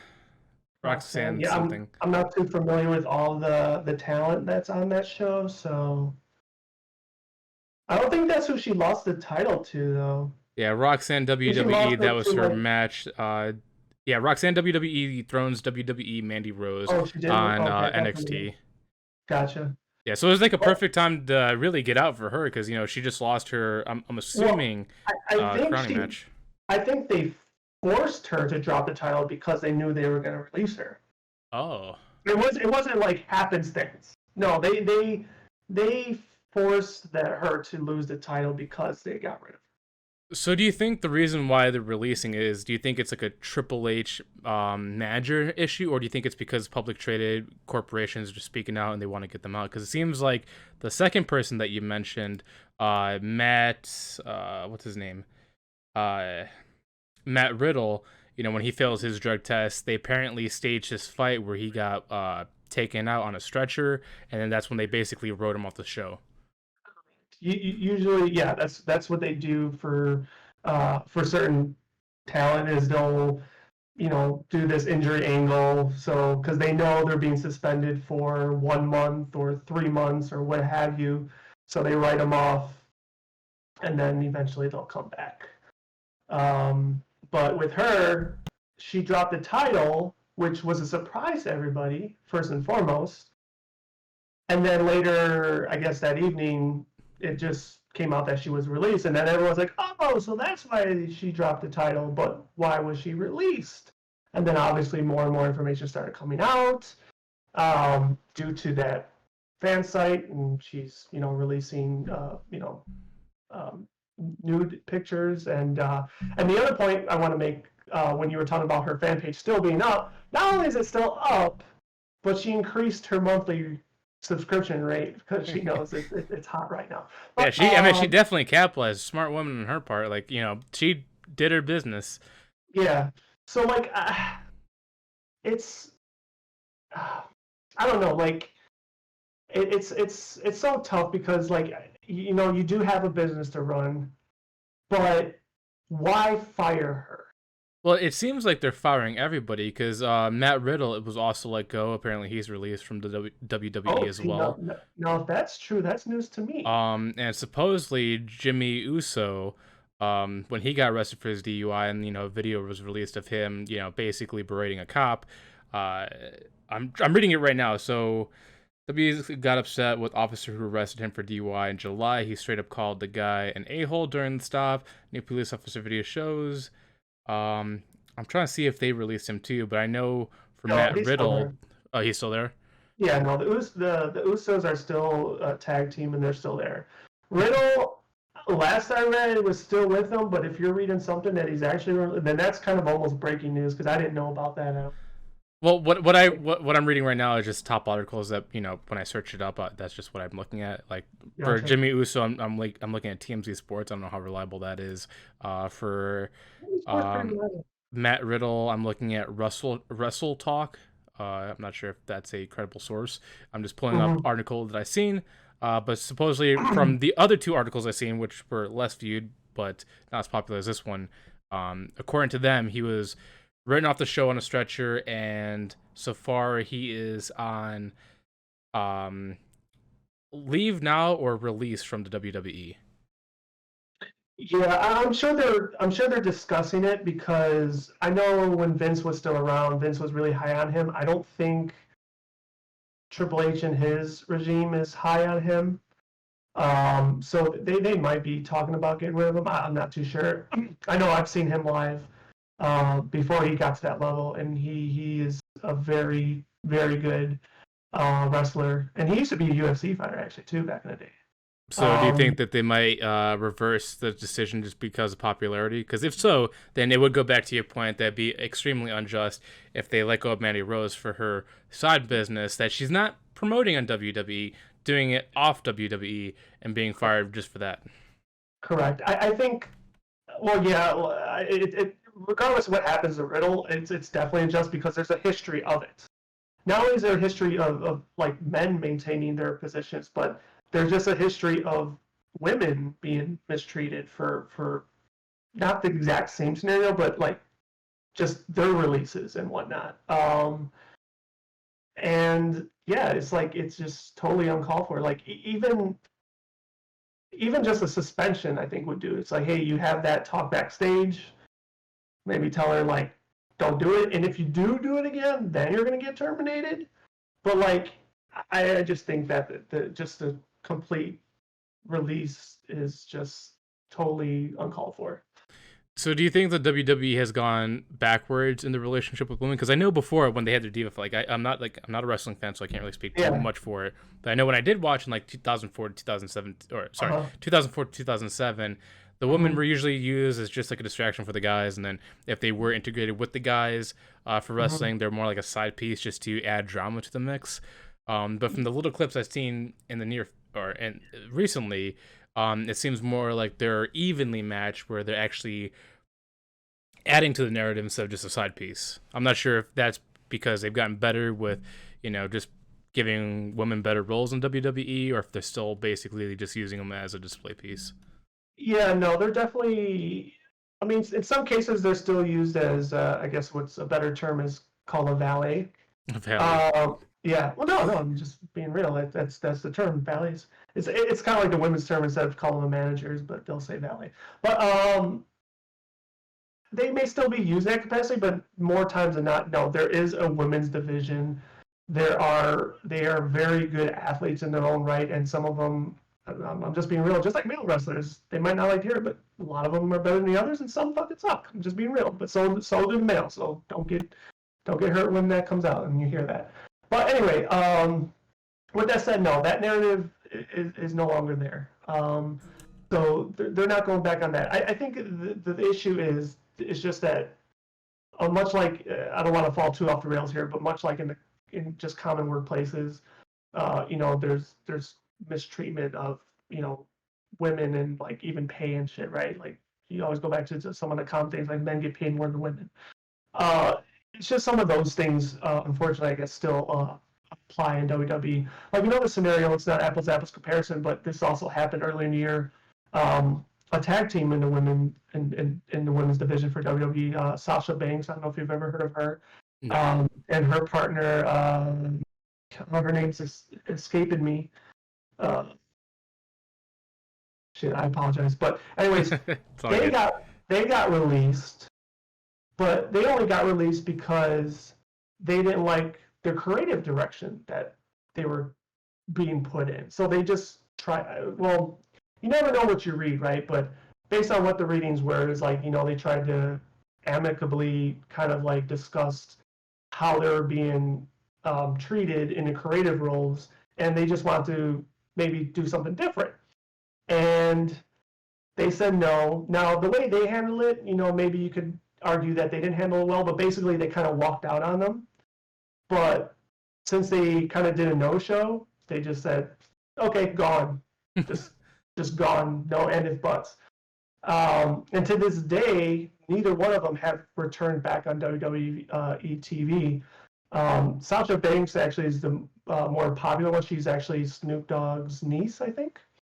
And right now, there's rumors that she's already signed contracts to appear for New Japan Wrestling to make like 6 figures per appearance. Wait, when you say she's going to be on New Japan Wrestling, does it mean she's moving to Japan to wrestle for them on their network, or does she still wrestle in America, but just under their branding?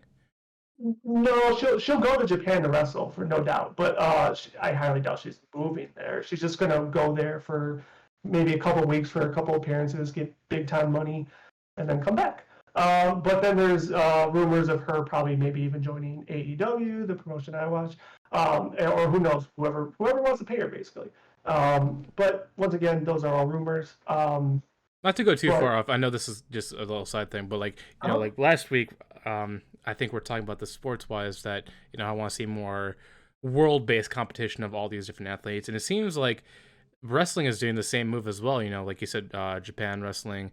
How big they're paying. Apparently, if they're paying her a lot of money, that means there must be succeeding. So that's awesome for them that they're doing that. No. Oh, like back when we had a conversation with John about international sports and the popularity of certain sports, arguably more popular in other countries than they are in the U.S., not just soccer, but like baseball, right? Wrestling in Japan is fucking huge, man. Like, they have an event that you could say rivals WrestleMania in scale. Does it? Do you know what the name is? Yes. Yeah, it's called, I think it's called Wrestle Kingdom. It happens next month in January. Oh, it's pretty cool. Oh yeah, it is. I haven't watched every year. I don't watch it religiously, but the ones I've watched, they are spectacles. They're just on a grander scale than WrestleMania, if not in some capacity larger, because they hold the Asian market. The whole flamboyance of it and everything. Yeah, it's huge. So yeah, they got money. They got money. Because I know we said it before. I think this was many episodes ago. Do you ever foresee a cross collaboration with like WWE, TNA, AEW, and this Japanese organization fighting each other at all to like have like a WWE like an actual World Rumble? I would, yes, I would love to see it. Will it happen? I hope so. If there's ever a time for it to happen, I think it can within the next 5 years. But everybody has to play good in the sandbox, play nice in the sandbox. There was some forward movement with all the companies at some point, but really there's a I don't want to say power struggle because WWE is always going to be on top, at least right now. But AEW, is kind of like the annoying stepbrother, stepsister right now. But they're trying to make a name for themselves. Yeah, I mean, suppose. they have made a name for themselves, but they're just like freaking WWE is that mothership, man. They just go just Yeah. fucking taking everybody But out. the But and fact that everybody else is trying. AEW has made huge strides in the last, what, supposedly 3 years, because I know you're a huge fan of Mhm. AEW. I know there's a match on tonight that you were really looking forward to. I don't know who the Yeah. names were. Well, unspoiler alert, but these matches are pre-recorded. But because well, no, not every Friday. Not every Friday it's pre-recorded. Some Friday nights it is live, but more times than not, they are pre-recorded. They record them on Wednesday with their live show. But there was a teaser, and I texted out to Josh. I texted out to my friends. Um, John Moxley, who used to be called Dean Ambrose in WWE, he's going against Sammy Guevara, and his wife, John Moxley's wife, that is, tweeted that, hey, watch the event tonight and be stressed out how she was because apparently John Moxley allegedly almost loses his ear during the match. Now, I don't know what the fuck happens, and I was telling Josh, yeah, I kind of want to watch it now. Because it wasn't what's it called? Advertised as like a hardcore match or anything. So I don't know what the fuck happens. I thought it was a regular wrestling match, but apparently something goes down where he probably fucking cuts some of his ear off. I don't know. So I kind of want to see it, and then part of me, I don't consider myself a squeamish person, but part of me doesn't want to see it either, because I've seen some bad wrestling things where, like there was another one, and this is on the independent scene where, what was the indie wrestler's name? I think his name was, it's escaping me. Anyway, they ended up taking the ring apart, and the part that hooks the turnbuckle, Mhm. it's like a hook, right?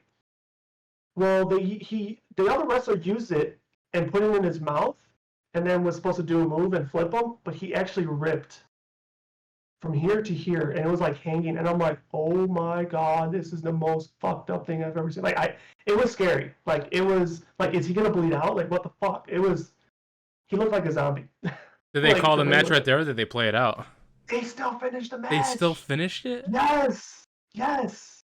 So because I'm not I mean, they finished it like I don't know how much time transpired after, but well, since I'm not like a wrestling fan, I know they have like terminology for. Isn't like a failed bump or a botch, whatever they call it. When they it's called the botch. Yes. okay, Yeah, because like there's actually a very I'll say infamous YouTube series slash show called Botchamania, where like every week they they show like the past week or past 2 weeks all the mishaps from all wrestling shows, even indie wrestling. Like they leave no stone unturned or unturned. Sorry, can't talk. So yeah. I think the reason why I'm asking this is because like since I don't watch this so much, and I'm reading an article right here on Wrestling News. John Moxley almost loses his ear tonight on AEW Rampage. Which when I asked you, I thought was it like scripted where it's like a prosthetic and they just kind of rip it off, or it's actually his ear. Um, I'm not sure if I'm saying her name right. Renee Paquette, is that her name? Yeah, yeah, that's John Moxley's wife. Is encouraging people to watch Curtis Colwell Center in Garland, Texas. Paquette who works for AEW as a backstage interviewer, revealed in a tweet that her husband, John Moxley, nearly lost his ear in a match. I was just seeing like how this works, and they're really hyping it up. So you said this was all pre-recorded, right? That's why she was able to promote it the way it is. Yeah, I don't know if she probably should. But I mean, but no. But in reality, like I said, it's pre-recorded. If she doesn't do it herself, I'm sure the fans would have leaked that information anyway. So it is what it is. But will it help their ratings? We'll find out. But but yeah, there's no prosthetic, dude. Like this is legit. Like shit happens. I mean, it's like as fake as wrestling is, and I use the word fake because it's it's Well, um wrestling, when people say fake, they associate with scripted story, but when it comes correct. down to the Well, action, there's no faking that. no, there's no Like faking that people shit. Like take they take hard bumps, hits, and all the everything. bumps are real, and just like a fucking ball player running to first base pulls a hammy, injuries happen. So unfortunately for them, some of them could be also career threatening. Hmm. So it's definitely scary. Like I've definitely been to events where you get really um, scared sometimes for these wrestlers because you just don't know. And some of them, the part that sucks of being a fan is sometimes they are faking the injury as well. So now Yeah, so you're you getting don't know. invested. You're getting invested like, oh my god, is he hurt? Is he hurt? Is he hurt? I don't want him to be hurt. And then it was part of the script, right? And it's like, damn, he did a good job. And then the next time it happens to that same wrestler, like, he's faking it. And then it's really hurt. It's like, oh shit, now I feel bad. So But as you're saying that, because like I'm like I said, during the time I was a wrestling fan, I actually went to a wrestling event in Arizona, and like you said, you don't know if they're faking. I think I was like maybe 13, 14 at the time, but during one of the matches, Randy Orton, I think it was what's the matches where they have ladders and they're trying to get a briefcase from it? Money in the Bank or something like Money in that. the Bank. Yep, Yeah. Money in the Bank. So Randy Orton was on the ladder, and there's another guy on the opposite side of the ladder. And Randy Orton, I think his move is called suplex or something. Randy Orton's move? Yeah. No, his move is called RDT, RT, the RKO, which is RKO. basically a diamond cutter. Is the original move. So I think it was Randy Orton that like grabbed the other guy. Instead of going for the briefcase, he actually grabbed him, slammed him on a table. Which all of us there, when I was at that event, I was like, oh, that's really cool. But then you could see the look on everybody's faces, like something went wrong. And the guy that Randy Orton hit on the table, he actually broke his back during that match. So when he got hit through the table, they had to somehow play and stretch him out the ring and then carry him away from the stage. And I'm like, the fact that this guy literally just broke his back, but somehow still figured out a way to improvise and still play him off the stage while keeping the entertainment going is very difficult in a lot of ways. Really impressive because like they don't break character even when somebody is like critically injured. No, it's extremely rare for the character to be broken. And I think when it is broken, that's when you really do know, like, oh my god, something is fucking wrong here. Because that has happened too a couple of times. So, but as much as I love talking about wrestling, just kind of get it back into. I was actually gonna like go the back because I know you're talking about Sasha Banks, moving to Japan. Yes. Do you think potentially there might be redemption for Mandy Rose going to another wrestling organization like AEW or TNA or the Japanese organization, or do you think this will blow over and somehow she gets back introduced into WWE? I think everything you stated is an option. Or do you think she's Especially just done and she's like, fan time page is working for me? that once again that could be another option.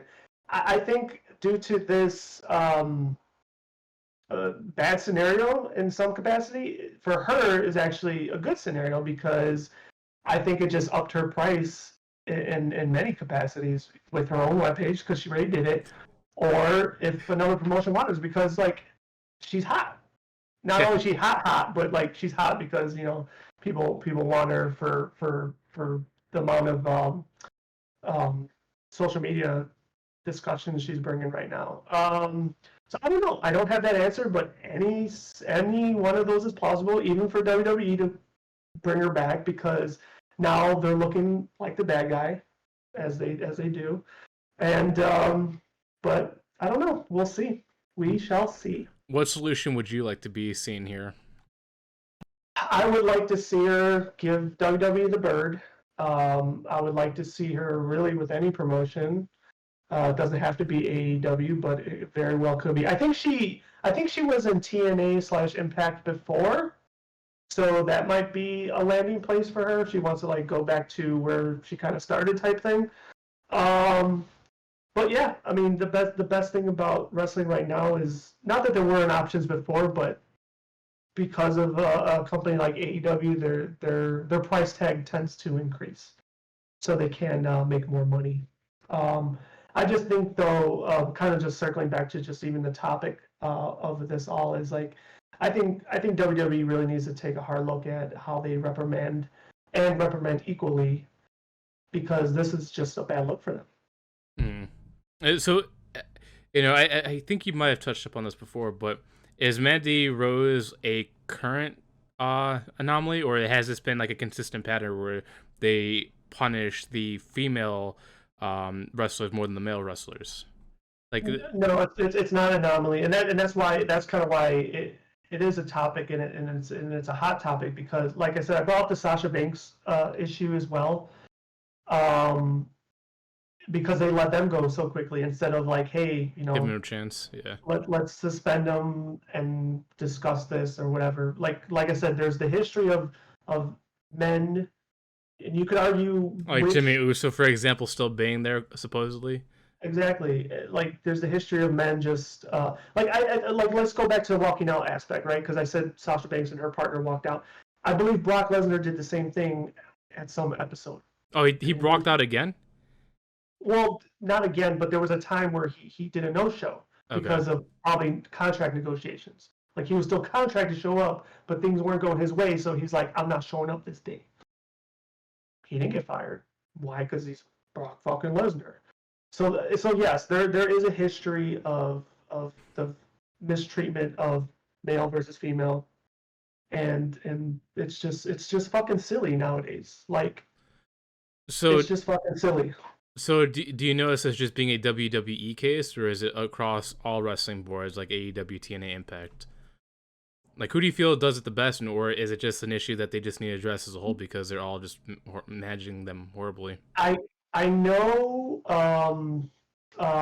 what's the other one called? NWA. I think NWA has an issue with that as well. When I you don't say think NWA, I thought about the rap group with no, not that. Ice Cube and Dr. J. No, not that one. I don't think it's an issue in the other ones. Do they have their own issues? Yeah, Probably. they do. Yeah, no, they do. But these particular ones, no, I think they're more proactive. They're more you know, well, I don't know what you would call them, with the times or whatever. They're smarter. They're not dumb like that. Um, but I don't know. We'll see. I'm actually We'll see. shocked that this is going on because, like, I could be wrong here, but isn't Triple H the new head manager of the WWE? Because like I could see that with Vince McMahon being there because he's very old school like, and I could see that happening. But you think with the new with Triple H taking over, he would have brought a little bit more To be more fairness and progressive. more progressive. Yeah. Yeah, you think, and that's why I said, like, playing devil's advocate. That's why I think the whole concept of them being a public traded company and their shareholders have a lot more input, and not that Triple H is a puppet, because I do not think he's a puppet. Yeah, but he also has to appease him for corporation purposes. Correct. And I feel like those corporations aren't as progressive as they need to be, and that's why there's a mistreatment of female wrestlers and male wrestlers. By any chance, who the backers of the WWE now, like the big ones? Well, big one's probably Fox. Fox. So Disney. Disney owns Fox. Disney owns Fox. Yeah. Oh, I didn't know that. I didn't. Let's see. Does Disney own Fox? I think Disney owns Fox.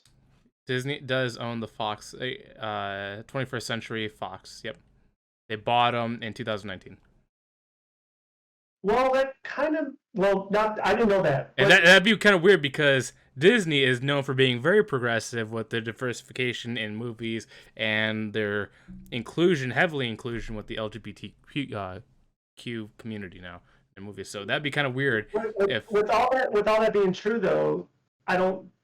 What do you think Disney would do or say about, like, the nudity aspect or possible sex aspect? Yeah, So, Disney so is heavily so against that stuff. That's my point. That's my point, and that's why it kind of makes sense then that as a shareholder and a big shareholder, That's probably why maybe some of those, determinations are made.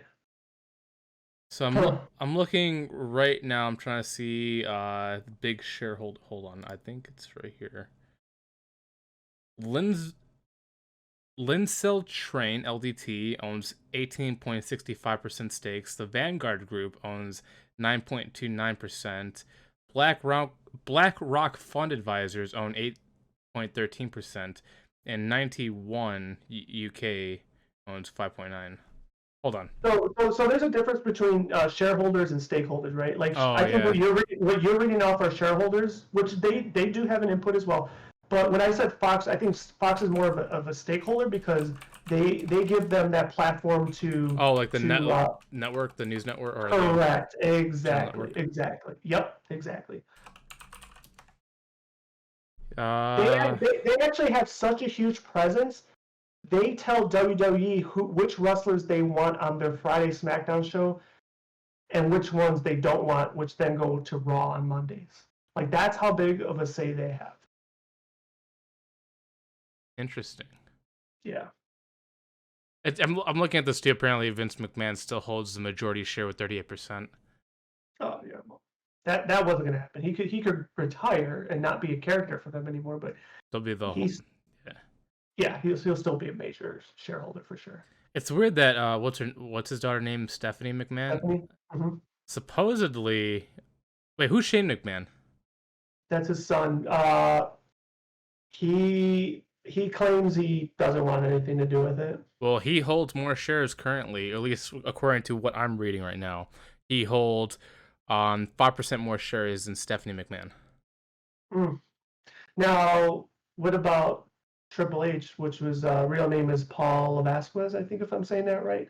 Maybe his and Stephanie's together probably is more than Shane's. So Linda McMahon takes 1.6%. Stephanie McMahon is 5.2%. That makes sense because she had to share a lot when she became a politician. Apparently, Triple H holds 18.6%. So he holds more than the both kids combined. That's interesting. Yeah, because like Stephanie McMahon holds 5.2%, but as you're saying, Paul, what's his name? Paul. But let's be honest, his money is her money, so. Yeah, well, they count them separately because they also count Shane as different as well. So Triple H holds more shares than both the son and the daughter combined. That's interesting.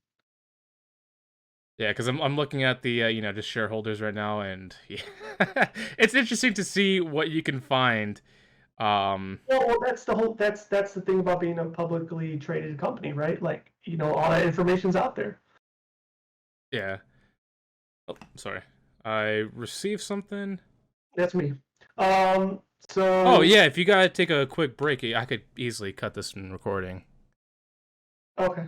Well, yeah. Let me take. This is the first time ever for 16 episodes of podcasting. I'm gonna go run to the boys' room really quick, and we'll. I think just to put a bow on it, I think that's everything I just wanted to bring to the table for this topic. It's really shitty that they don't do certain things fairly. And now, like I said, a lot of it is, if you want to call that politics or whatnot. It'll fall in that realm. But sometimes to also enhance your image, you need to fall on that sword, and you need to say maybe fuck off to your stakeholders and be like, you know what, that this ain't right. Or that ain't right. Okay, I did an update not to go too far off, but apparently Shane McMahon owns 2.5, not 8.5, like I thought. Oh, so Stephanie has more than him. Yeah, because I believe he sold a lot because I think he wanted to do like an MMA venture, and I don't think it worked out for him. But yeah, hopefully they get better at reprimanding fairly if they choose to do that instead of just preferencing popularity wise versus actual I want to call them actors, but that's not the right way. Wrestlers or entertainers. Entertainers. I thought you said they have a new name. Well, no, WWE for a while was calling them superstars. Superstars. but Okay. AEW specifically calls their talent professional wrestlers. But Okay. now, when it was so bad that Vince actually banned anybody calling them wrestlers. They had to be called superstars. But I think since Triple H took over, he reversed that. Okay. He's Because like, I knew no, you remember. we're calling them wrestlers again. Yeah, because I remember something. That's why I was like, that's why I was trying to correct it from wrestlers to entertainers or whatever. It was superstars. So hopefully they get better, because unfair punishment is never a good thing, and let's just hope that they get better, and whoever is making these decisions decides to smarten up. Yes, sir. So go drain whatever you gotta drain. Yeah, I'm gonna go run to the bathroom. I'll be right back. All right. So do you want to take this one, or do you want me to do it? Because right now it makes me sad looking at it. I'll admit, dude. Earlier I was tearing up. I am not afraid to admit it, man. So man, Pokemon's been on a fucking roll lately, just as a whole entity. But sure, I'll introduce this one. So it wasn't that long ago that we're all celebrating. I don't even think it's aired in the U.S. yet. Maybe I'm wrong on that, but we're talking about, and there's big celebrations of Ash finally becoming a what would that be? A world champion. World champion, yes. Even though he's not world champion, region champion of the Galar region.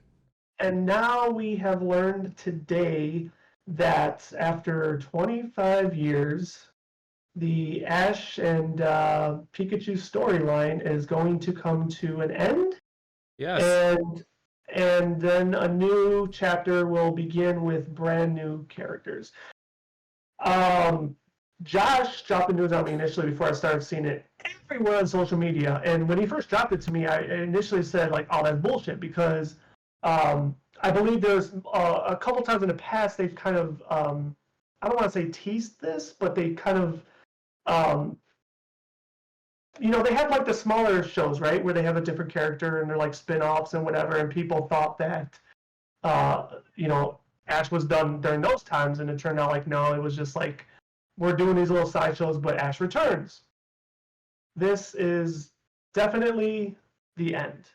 They're going to give him, what I want to think I read, was it like an 11-episode send-off to close his story? Yeah, so Pokemon officially tweeted on their channel, everywhere, whatever their network, their pages are. They said an all-new Pokemon series has been announced, showing 2 new characters and 3 Paldea starters Pokemon as they continue through the Pokemon world, plus commemorate Ash's journey with special episodes, concluding Pokemon Ultimate's journey. So I'm guessing the 11 episodes, because you are right, it's 11 episodes, is going to be the final episodes in Pokemon Ultimate Journey. Basically being the end of Ash, and I'm not sure. I don't think I could play this. I have the tweet up right here, but they have like a couple minute like trailer for Ash's send off, and I know it's weird, is being emotional about this, but I've seen Pokemon since 1999, whatever. So it's basically been with me my whole entire life, and Ash has always been the main thing. But during this little trailer that Pokemon Company tweeted out. You basically go through his history from Kanto, Johto, Hoenn, Sinnoh, whatever, all the way till now. You see Brock, Misty, Gary, which I don't know if he's Gary in the trailer because he looks different now. For some reason, it seemed like Gary aged, but Ash didn't. Yeah, so they're bringing all the characters back. I don't know where to see it. This is the reason why I download Pokemon TV, because only on Switch and it's only on computer. I haven't done the computer one because it keeps crashing for me, but I want to see it on Switch. But yeah, they're finally closing them after 22 years, 25, whatever. 25 years, I think. Yeah, so then you also see in the what's her name? So is it? I'm trying to see if this is the correct thing before I actually say it. Yeah, Sarah Nottingham or Nato, what I don't know. Sir, I apologize. I can't pronounce your name because I'm looking at the handle. But it says, "Been an extraordinary privilege to have been an English voice actor for Ash Ketchum for what will be 17 years. No matter what lies beyond his final chapter, he will live forever in the hearts of many generations to come. Cheers to new beginnings." So seeing the voice actor tweet that and then seeing the trailers, it's sad. I think the part that really was tugging on my heartstrings wasn't really the news, but starting to see all the other news that come out and actual already, I guess, spoilers.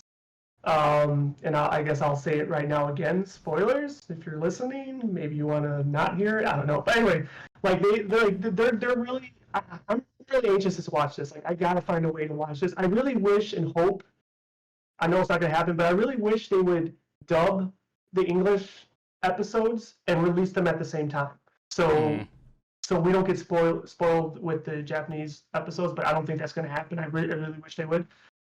Maybe they will. Maybe we're gonna get surprised. Who knows? I hope they do. But anyway, with some footage that was leaked or released on purpose, whatever. But like, it seems like they're really gonna do a lot of homage. Yeah, reintroduce a lot of old characters like the send off. Yeah, like they even showed something already with his Butterfree returning with the pink Butterfree, and that's oh my god, I was about to cry. That really hit home because it's like I didn't watch all the TV shows. I watched like we talked about this before. I watched like probably through Johto, kept up with some of the movies, but those were the episodes I grew up on. And even though I never watched them all, you still knew a little bit about it because we played the games, we did all this. So even though we didn't see the big bulk of the middle stuff, but then to get the closing after 20 plus years is just like really cool to see. So I'm really anxious to see all this. Plus, there's like so many rumors now happening. Like, they never released who's Ash's father is, so now there's a bunch of rumors. Are we going to get closure to find out who his father is? And just so much going on. So like, I'm really looking forward to it. And plus, now there's rumors circulating about the new characters and the new show that people are speculating already that Ash is not going to go away. That's actually his daughter. Who the hell knows? So hold on, say that again, because I was trying to pronounce Sarah Nato Cheney's name, because I feel bad for mispronouncing her name. But you're saying there's speculations and theories that the two new characters that they're introducing is one of Ash's children? Your speculation. But yes, people are suggesting already that the female character is probably maybe Ash's daughter. Reason being is, well, now there's, like I said, I never kept up with the show, so I don't know who Ash might have been crushing on or who was crushing on Ash, but people, I guess, are already trying to figure out who the mama would be, and they're like showing like oh, it's so and so eyes, and her hairpin is the same logo that's on his hat. So they put that together. So it's all interesting. I really do kind of hope that happens to just still, because like I feel like you can't let Ash go away. You can't. Like you have to have him in there somehow, even if it's not his adventure anymore. But I think there has to be a tie-in, like, or at least there should be a tie-in. But yeah, it's crazy. End of an era, and it's actually, dare I say it's expected, because he just became the world champion, so it's kind of like, where do you go from that, right? Like, I guess you could keep going and, I don't know, collecting Pokemon or whatever, but it makes sense. Now that it took them this long to make him a champion, it's like, okay, almost full circle, let's close the narrative on him and introduce somebody new. I just kind of think that it's odd that we're on the 9th generation, like, probably couldn't wait to the 10th, but yeah, but they're not our decisions. So, but it is 25 years, so I guess that's kind of a milestone in its own right. So sorry, when you were talking, I was doing research when you were talking about the potential person. So apparently the two new characters' names or protagonists is Liko and Roy. That's two people's names, the kid and the girl. And I'm looking at it now, and you're right. Her hairpin does represent the symbol that's been on his head.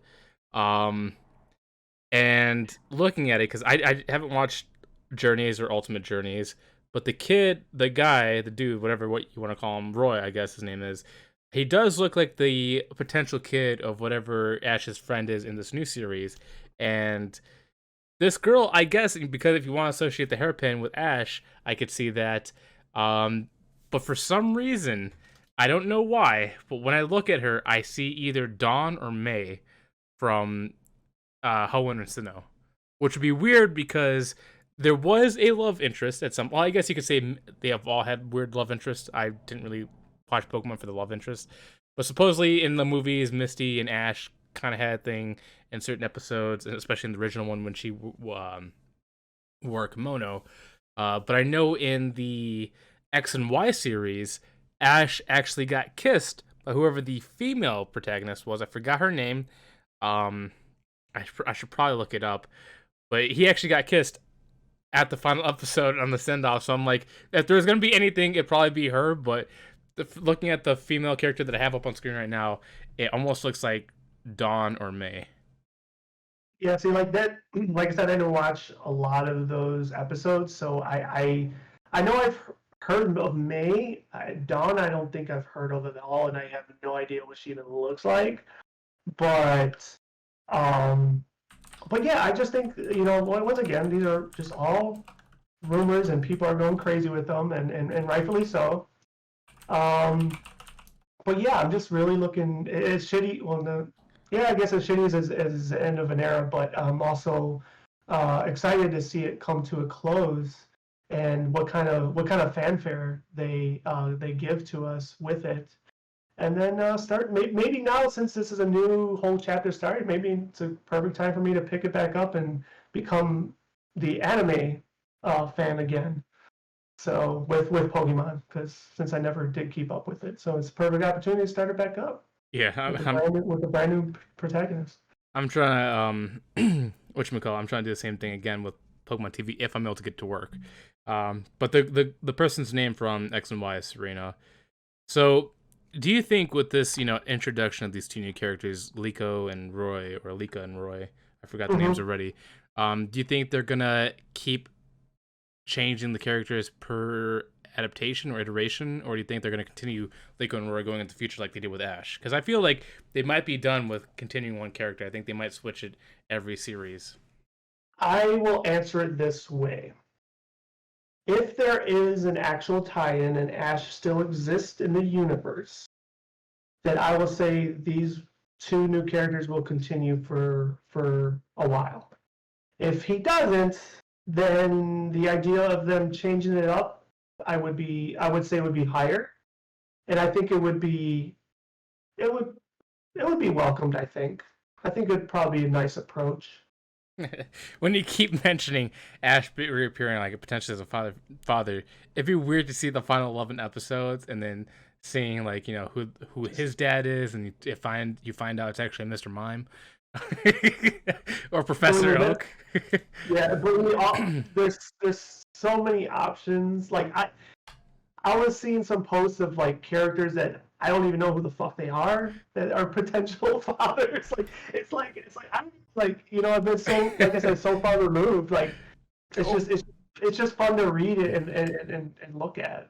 Or you see like a weird time thing where Ash goes back to Kanto and all 25 years hit him at once and he turns into an old man. Because technically something like that realistically could happen, because there was one major loophole in the movies that they never addressed. If you watch Pokemon Forever, or is Pokemon Forever? Whatever movie. The remake of the original, right? No. No? Whatever the Pokemon movie that had Celebi in it, there was a kid that actually traveled 25 years in time because of Celebi's time traveling powers. So I wonder if that could be like how Ash gets, he goes back in time and ages again. You know what? I want to say I watched that movie, but I'm not vividly remembering it. Wait, was that the one with Zarude? No. This is an old movie. Like this was it's an older one. from Okay. 2002 or something.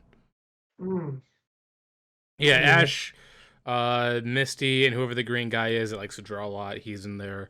Yeah, I remember that guy. My memory could be vague because I haven't seen this movie in like over probably 15, 16 years. But they go into a forest, they meet this kid.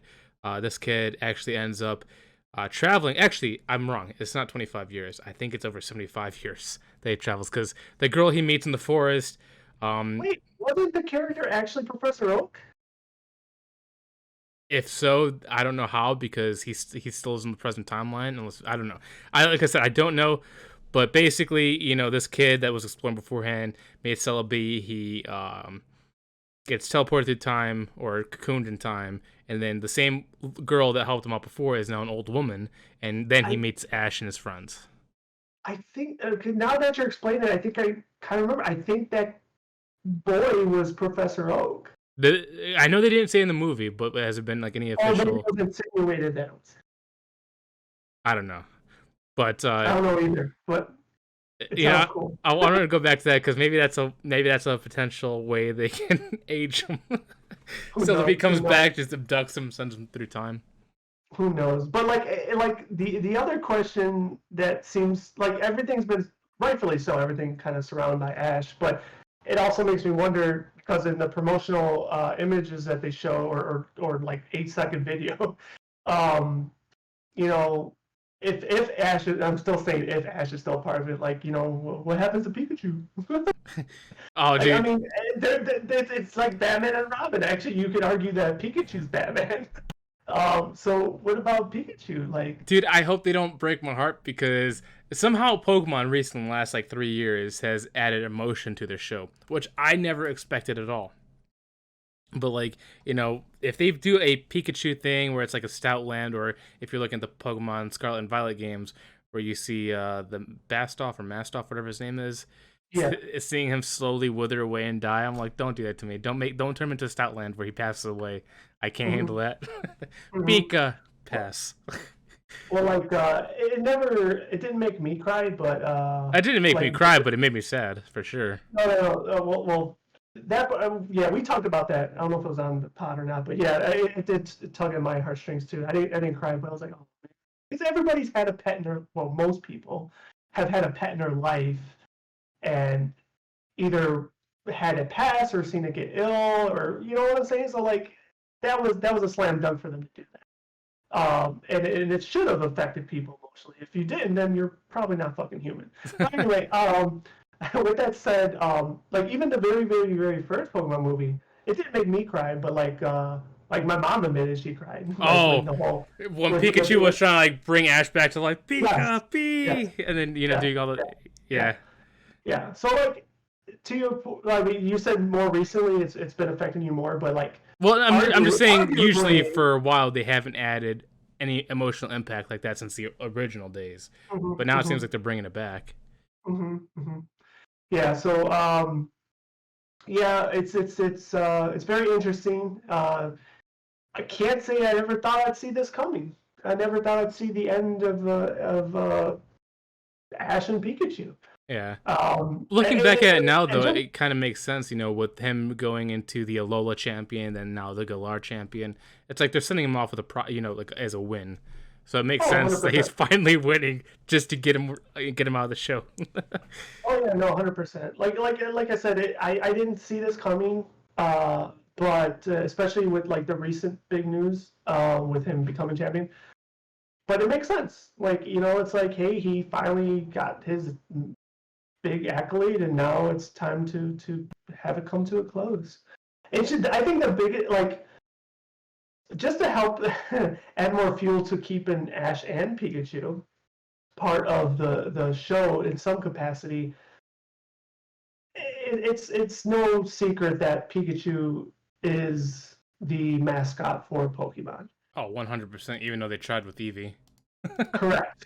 Correct. So like removing that mascot, is that the right move for Pokemon? Well, that's a fantastic call. Yeah, Like, I don't. That'd be hard. Pikachu is like definitely really is hard to that place. is that risky? Or maybe, if there is a way, if Pikachu somehow is immortal, if this is Ash's daughter, maybe he gives Pikachu to her. That would be cool. That would be cool. Obviously, it's not part of the current promo stuff, but you wouldn't want to give that information. So, I mean, that would be cool. I mean, I that'd think be a that. weird I, handoff too, because she'd be receiving a max stat Pikachu at level 100. by Pokemon law, he wouldn't, or she. Did they ever say if it was a he or she? I'm sure they did. Oh, it's a male and female. There's two protagonists. Liko is the female. No. I apologize. I mean Pikachu. Well, if you want to go by the tail, Pikachu is a male. True. That is very true. That is true. But I know a lot of people want to say it's a female, but the tail doesn't lie. The tail does not lie. But with that said, so by Pokemon law, they would have to obey her orders. So it should be a dick like it was to Ash right away. Oh yeah, dude. You got to earn my respect. Yeah, she's gonna get chased by a flock of sparrows and has to protect Pikachu to get the love. Yeah. But yeah, I think I want to watch. I think because of this, I definitely need to figure out a way to watch the final episodes. And now because of this, I think I'm also more interested in the next series just to see how it turns out. Because who knows? Maybe they really want to add more storytelling to the show. Because let's be honest, the original Pokemon show was, besides the movies, were all just simple journey, move on. It's nothing memorable. Maybe they actually do want to turn into a story-based show. Maybe, and I'm all for it because to your point, and I think that's exactly why I think I got a little, or I stopped following it because, yeah, to your point, it did become a very cookie cutter show. Like you're getting the same episode recycled all the time. It wasn't towards the end of probably every season where it got a little bit better, but nonetheless, it was the same rehash content or same rehash show. So. Yeah, I'm all for it. It's definitely, ever since the world champion news, which I don't know, like, once again, maybe this is my fault because I haven't been following up, but I don't know if that's really aired in U.S. or in English language yet, right? Here, let me try looking it up. Yeah, try looking it up. Because I also wanted to watch that, and I don't think it's aired. I would probably go to Cerebi because Cerebi is usually good at giving that information. Yeah. But let's see. Oh, I totally forgot to add. See, this is why adding a title actually helps because I typed in Google, has a champion match happen. It's listening. But I typed into the search browser, has the champion match happened in America yet? And it gave me the World Cup results as Argentina versus France. So I'm going to make sure I add Pokemon to this title so I actually get the right response. Okay, well, this might be a long search. I'm not going to do it now because now it's giving me the whole 2020 Pokemon World Championship for like the actual video games and all that stuff. Uh-huh. But yeah, I'm looking forward to it. I'm really sad that they're going to be going away. I can't wait to see, like you said, Pikachu.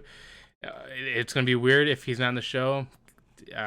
Just hopefully it's good changes. That's all I'm hoping for. I would love to hear what people think. If they're watching, if they're happy or sad for Ash. Do you think this is the best change? How do you hope the next series is gonna be? But do you have any more to add for this? No. I'm just like I said. There's like a little void. You heard my voice a little bit earlier. Yeah, it's sad to a certain capacity, and but I'm looking forward to it. I really am. And like I said, this might just reinvigorate my my enjoyment of the show, the cartoon, which I fell off on many years ago. So yeah, dude, there's gonna be so much to catch up on. Like you said, you stopped watching potentially Johto or Hoenn, right? So that means you got Sinnoh, the Kalos region and all that stuff. I know I watched like the Orange Island stuff too a little bit. Like I just don't know. I don't remember where that fell in. Like I just pieces and pieces here and there. But I religiously fell off like somewhere probably in Johto or after Johto. I can't remember. I know if I started watching it like from the beginning, I'll get to that point where I'll be like, oh, this is exactly where I stopped, just because of memory. You know what? We should probably start at the same time. We watch the whole series because our memory is so spotted and see how it goes. That'll take a long time. Man, I'm just being real. There is absolutely. I know we talked about in the previous podcast. Okay, recently in USA, episode 1191. There is no fucking way I am watching 1191 episodes of Pokemon. Not happening. You in your Not little happening. Pokemon pajamas with your Pikachu hat and tail? Not happening. I love Pokemon. Not happening. The one benefit though of Pokemon is that usually the episodes aren't long. They're like 10 to 15 Yeah, they're minutes like per 20. episodes. No, they're probably like 22 minutes. No, I think they're less than that. Cuz they're I less than that. Yeah, cuz they produced them almost weekly. So like Yeah. they had to cut the time. Like One Piece for example is the same thing even though it's a 30-minute span, a lot of it's just intro, outro and that's it, but the actual show is like 15 minutes. And the commercials. Okay. Yeah, I mean, you might be right. I never. I thought it was in the 20s, I mean, or I like could be wrong too. I don't know. low 20s. But We'll see. anyway, That's gonna yeah. be maybe by the end of maybe we'll revisit this in 2026 after I catch up with all the episodes. Okay. Okay. But um, yeah, yeah, we'll see. We'll see. I'm sure we'll end up talking about it again because it sounds like these last 11 episodes are going to be pretty fucking special. yeah, dude. Moving on from sad news to sad news. Do you want to take this one, or do you want to do? Um, I could tackle it. All right, go ahead. Wow, how do you start this? So let's go with this. Particular actor has had a very horrible 2 months. That's one way to start it. Yeah, so recently, excuse me, we learned that The Witcher was going to recast Henry Cavill, and when that happened, he was kind of like, okay, I got Superman. And then we learned, yesterday? Did it break? Henry Cavill came out on social media to announce that, well, turns out he is not going to return as Superman. And we talked about this on last week, right? About Warner Brothers really watching their DC universe, and this is just another fucking reason that they're fucking dumb. I'm not, once again, in all comic book entities, I'm not really versed. But one thing that I will say with the short tenure, and it kind of is a short tenure of Henry Cavill Superman, that man is like the perfect Superman. A lot of people, say the original. I can't think of his name. Was that to my tongue? Who's the original Superman? Oh, from like the 70s? I don't know. Fuck, what's his name? Someone in chat, please feel free to help us out. That's in my tongue, but fell off the horse and got paralyzed. Oh, felt the. Anyway, I thought you were about to say. I was just thinking. Anyways, nonetheless, if that pops up, it pops up. But Henry Cavill to me is like the epitome of fucking Superman. Like He's the embodiment. He's like the like Robert Downey like Jr. to Tony Stark. It's like it yeah, just and, perfect and fit. I'm not saying that because he's the current / recent Superman. Does it have an effect? Yeah, a little bit, but let's be real. He's it. Like he fits it. So now he is. He announced he's no longer going to reprise that role. So now he the way things in stories were written, it seemed like he walked out on the Witcher role because of the direction they were going, and he didn't agree with it because the man is also a huge nerd for a lot of different intellectual properties, Witcher being one of them. So from different reports, he walked out on Witcher because he didn't like the direction. Whether or not that's factual, who knows? But let's take that for face value. So in a sense, he walked out on a role. He thought he had Superman still as a huge role, and now they said no, they're going a different direction. It's I don't know. I don't know what to make of this, man. Like I don't know what DC's going to do. They fucking better hit a grand slam on replacing him for Superman. I don't know like who out there. I haven't really thought about it either because this news is still kind of fresh. Yeah, But when you hear Superman, you think Henry Cavill. Like physique wise, he plays it for the way the story was going. With the Injustice story, he plays a good Superman that would turn evil. Superman, yes. Yeah. But supposedly, so reading going on from this, DCEU they have a new head of direction now. It's James Gunn. He's taken over after Guardians of the Galaxy. His contract with Disney has ended. He's now going to Warner Brothers, and he's going to be doing all the projects for the DCEU. And supposedly the reason why this is happening is the original head has told Henry Cavill that he's going to be reprising his roles as Superman, and he made cameo appearances, like he's going to be in Flash. We know that for a fact in the upcoming project. He's going to make an appearance in Flash 2. He made an appearance in Black Adam. Supposedly, from what James, because the transition of James Gunn happened, they had a talk. James Gunn said, unfortunately, you are not the current vision of Superman that we hope.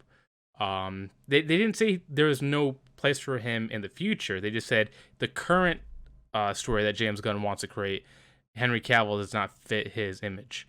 So that's where he takes his leave. But the current projects that are still coming out, he's still going to be in those cameo appearances. But going back to The Witcher, which is weird, because people have asked him again if he's going to be reprising his role in The Witcher now that Superman's over. He says nope, he's still not coming back. He does not like the way the direction Peter Friedlander is handling things. Or is that the right name? I don't know. I'm just Peter Friedlander, Netflix's head of US and Canada scripted series, first address. Peter, he didn't like the way his direction's going. It seems like season 4 is still continuing with Liam Hemsworth. But with this, it seems like Henry Cavill's it's not an all loss, because even though he just lost Superman, or at least currently lost Superman until James Gunn fits a series for him, and he's no longer in The Witcher, apparently Amazon is also trying to make a series with the Warhammer 40K series, which supposedly Henry Cavill's also a fan of that too, which I am a fan, and he would fit that perfectly because he has that big bulk body for a Space Marine. And I feel like, it seems like this is going through, but if Amazon actually does launch this Warhammer 40K series and Henry Cavill does go there, that'd be a great transition period until somebody figures out what they're doing on the other side. Because realistically, the characters he's been casted for, he's all been ideal choices. And I think, The Witcher, after season 4, depending how it does, I don't want to, I want to give it a chance, but if it doesn't succeed, Netflix will either fire the head scripter for The Witcher, or they just cancel the show together. Just like I know right now on Twitter, one of the big taglines, the big trends on Twitter is fire James Gunn, which I think that's a little too harsh because he didn't even start his projects yet. He has to basically salvage the mess that he inherited from the previous people. So it's like, I feel like the whole fire James Gunn thing is a little too much, but before I really bash on the other two, I need to see how they happen first before I make, a judgmental decision on their way they basically kicked Henry Cavill out. But it's good to see that, even though with these two unfortunate missteps on directing part, at least he's still having an acting role in this potential upcoming series, which I'll be looking forward to if it happens. Yes. So, kind of basically what in a nutshell what you're saying is, doors are closing, but possibly new doors will open. And just like you had mentioned, the whole Warhammer thing, I did read about that as well, and allegedly they're in final discussions with that, whatever that may mean. So we'll see if that comes to fruition. And another, well, I don't want to say another door, but these were wet dream rumors even before all this happened, but it definitely started reigniting once again due to this news. But a lot of people well connected to the Warcraft universe already are starting the rumors once again to try to get him on board for an Arthas Menethil role, so they could do something like a Lich King movie trilogy or one movie or whatever, which history knows and shows he's a huge, or was a huge Warcraft nerd as well. I would love to see it, obviously. I think it's just how you mentioned he's an ideal casting for Warhammer. I think it's also no-brainer for him to do an adult version of Arthas. Oh, And 100%. He's Elena got the Lynch build. being like, it's the build, it's the look, Yeah, because like The Witcher is it's like the the prime voice, it's example of how he can pull the Arthas witch, off. exactly, and it's just one of those things. It's just like fucking make it happen, Yeah. make it happen. Dude, make the whole story And happen. Warcraft 1 to 3. I want to see what Arthas go to what's that city? Stratholme? Stratholme, the Purge of Stratholme, Him massacre a whole bunch of people. like that. See Medivh and all that stuff. Like I don't know. Like if you want to do a trilogy, which I think it easily can be a trilogy, right? It's basically the rise and fall of Arthas Menethil. But like I don't know exactly where you would start it, and obviously you would. I don't know how you would want to end it. Would you want to end the trilogy where he takes the Frozen Throne and then that's it, and you're left with what the fuck? I need more, or do you write it in a way where he does end up falling? And like Bolver then takes the Frozen Throne place, or like the issue with that writing wise is like is it because it like the Warcraft 3 aspect of it in the Frozen Throne, that story is written, it's made for movie content, it's made for cinema. Well, But also, I'm sorry, go ahead.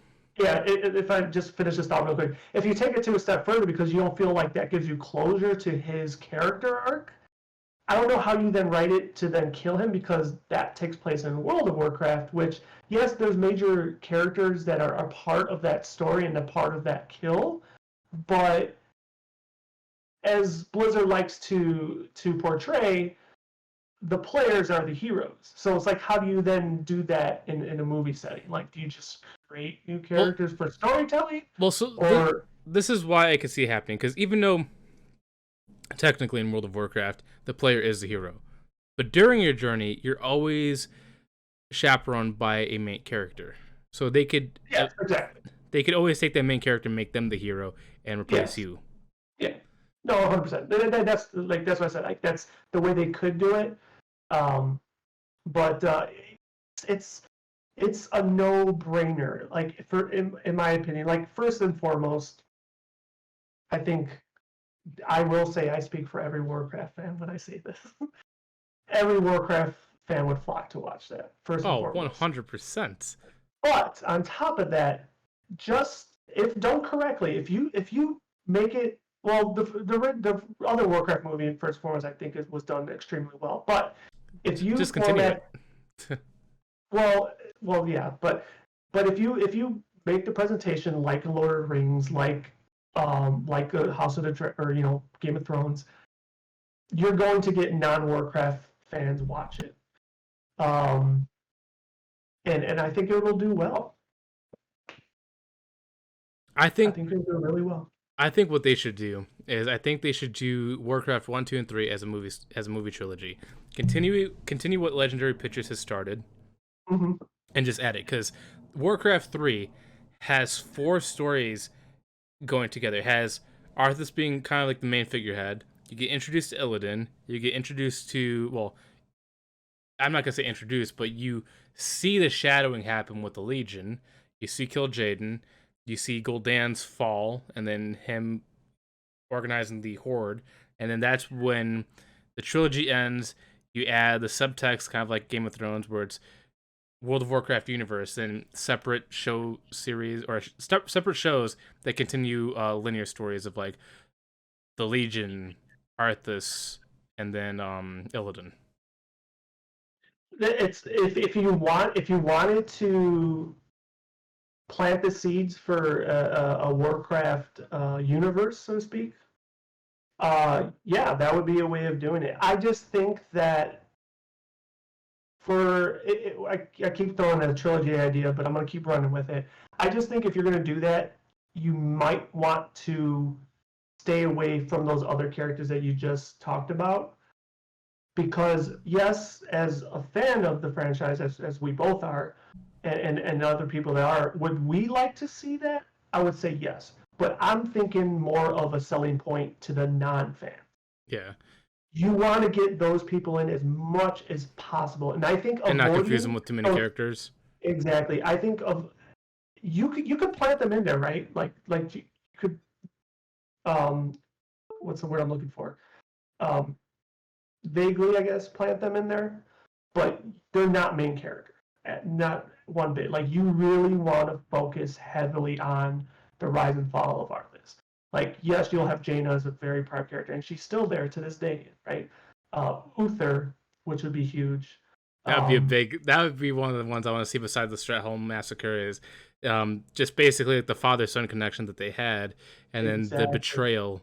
Yes, like there's just so many like I said, for someone that doesn't know a lick of Warcraft, if done correctly, I think the calling of Stratholme could be just as wow factor, not World of Warcraft factor, as like oh my god factor, as like the Red Wedding was to Game of Thrones. For someone that doesn't know what's coming, like I think it'd probably be even bigger and more like the massacre of King's Landing at the end of season 8. Yeah, like it has that. It can have that dramatic effect. There's just so many good moments in his story arc that just for a person, I'm sorry, not a fan, for a person that doesn't know what's coming, could really grab somebody by the balls and be like, oh, what the fuck. All right, so as fans, we need to clip this. We need to share it. Have Henry Cavill be Arthas. Have a movie trilogy with him, with Arthas, the rise and fall. We need to see it happen. I need this now. And then when it does happen, Henry Cavill, you need to come on this podcast and you need to tell us how this all fucking happened. And do BGs with Steve, in World of Warcraft. Yeah, and reactivate your Warcraft account and let me reap the rewards of you paying for a monthly subscription again. And then do some battleground. And build PCs together too. He could build them. But no, I mean, this definitely opens up many doors for him. Now, outside, we each gave, I guess, what we want to see Henry Cavill do, which, let's be honest, I don't think either one of them. Well, the Warhammer one seems to be more. I don't want to say it's greenlighted because it's not, but it seems to be coming more to fruition. What I propose, even though what I just said is also heavily talked, but I don't think there's really. At least nothing has been leaked as to actual traction. But this would also be a good time to mention, not to get totally off track, but I said it off podcast, but Chris Metzen, who is very heavily with Warcraft creative, has returned to the franchise. So maybe he could have input to this whole scenario too. Like, we need to get the ball rolling on this right now. So anyway, outside these two IPs, is there anything else you would see him being like, oh my god, he's the ideal role for that? Are you asking me, the viewer, or the viewers? You, but the viewers could also chime in after the podcast as well. But I'm asking you, what else do you see Henry Cavill being? That's a hard question because there's probably loads of roles he could be in. Obviously, The Witcher was ideal just because he has a look. Superman, he stumbled into that and it was perfect. Warhammer, I didn't even think about that until after Amazon made their announcement that they want to make a series with him. I'm trying to think now. What would he be an ideal fit for? I've seen a lot of series. I was like, he plays a good menacing role if he's a star, but I'm like, he couldn't be Sephiroth because he's too big. You need some guy. You need somebody that's lean but also cut at the same time to be Sephiroth. So that couldn't be him. I'm trying to think. What are popular video game roles that could be him? For some reason, I want to say Doom Guy, but he doesn't hold the same attitude as Doom Guy. Nah, that wouldn't be a fit either. I'm trying to think. Do you have any ideas of who you would like to see? Yeah, I do. Not video game though. I think this has also been rumored in the past, and I, co-signed it. But I think he's a slam dunk for a Bond. James Bond? Yeah, I think he's a slam dunk for a Bond. But I'll take that a step further though, because you did bring up the villain approach. I think he could, if he's not a Bond, I think he could also be a Bond villain. So you just said it around Bond. No, I mean, he could be. The only problem is that he has how do I say? He has like a final boss approach, but not a mastermind approach. Like, you know what I mean? Like, he has a physicality, whatchamacallit, physicality, like, but are you saying that intimidation. because he hasn't actually donned a role like that, or are Well, you just saying he can't do it? Because I think he can. I'm not saying he can't play a villain. He definitely can. Mission Impossible, he played a villain. He was he was one of the bad agents working for the Syndicate.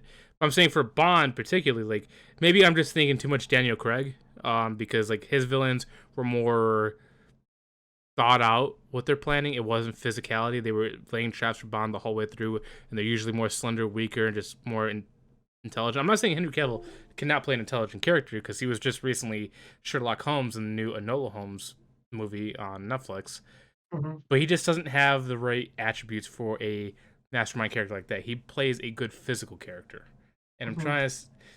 Yeah, I don't know. A Bond maybe I could see because what was the actor's name? The English actor before Daniel Craig, the guy that played in the '90s. What's his Bond name? Oh shit! I'm trying to think. You're not talking about his face is in my head, and why I'm brain farting his name. Oh my god, the second person today. I can't think of their name. I'm looking at it I right now. want to say it. I'm like, yes, Dude, Tomorrow Never Dies is the movie I remember him from. I'm trying to see. Oh my god, they keep. all you really gotta do is type in past Bond actors, and you'll probably get all your results. Oh, what's his name?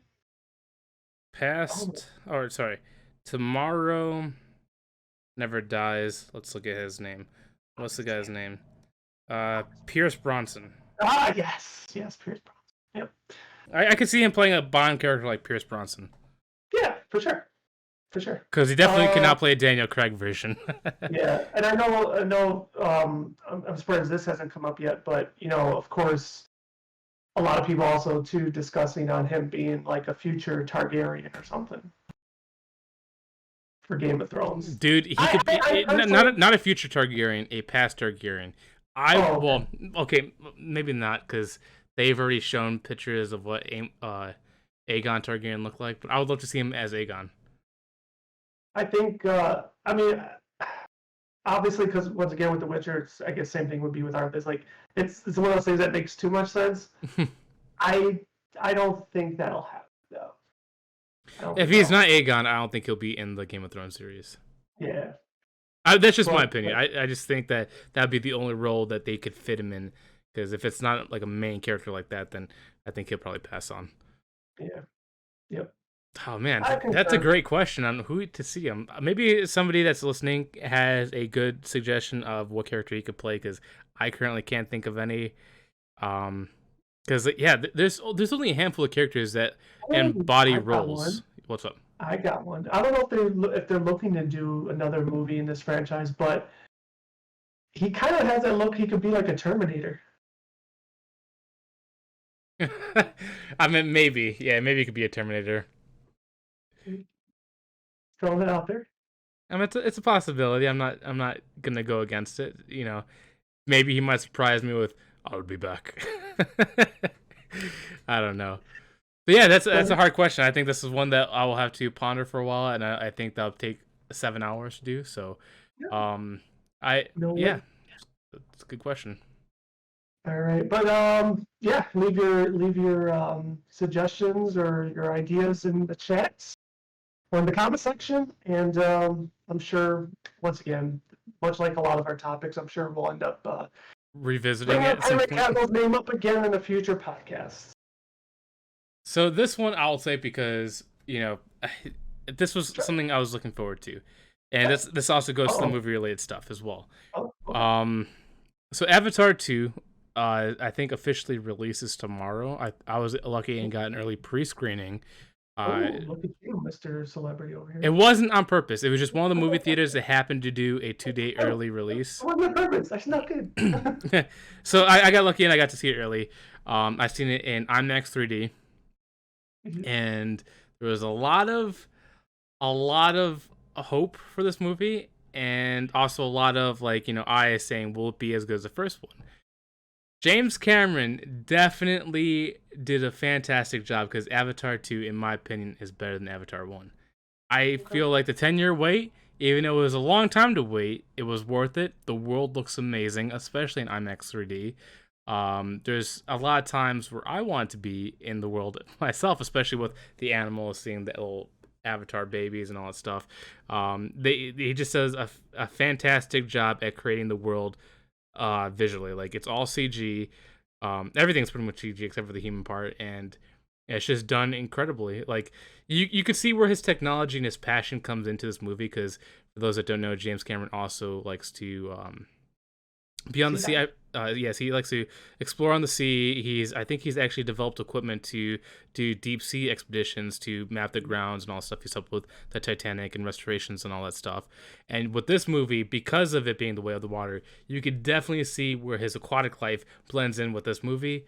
And he did a great job in that.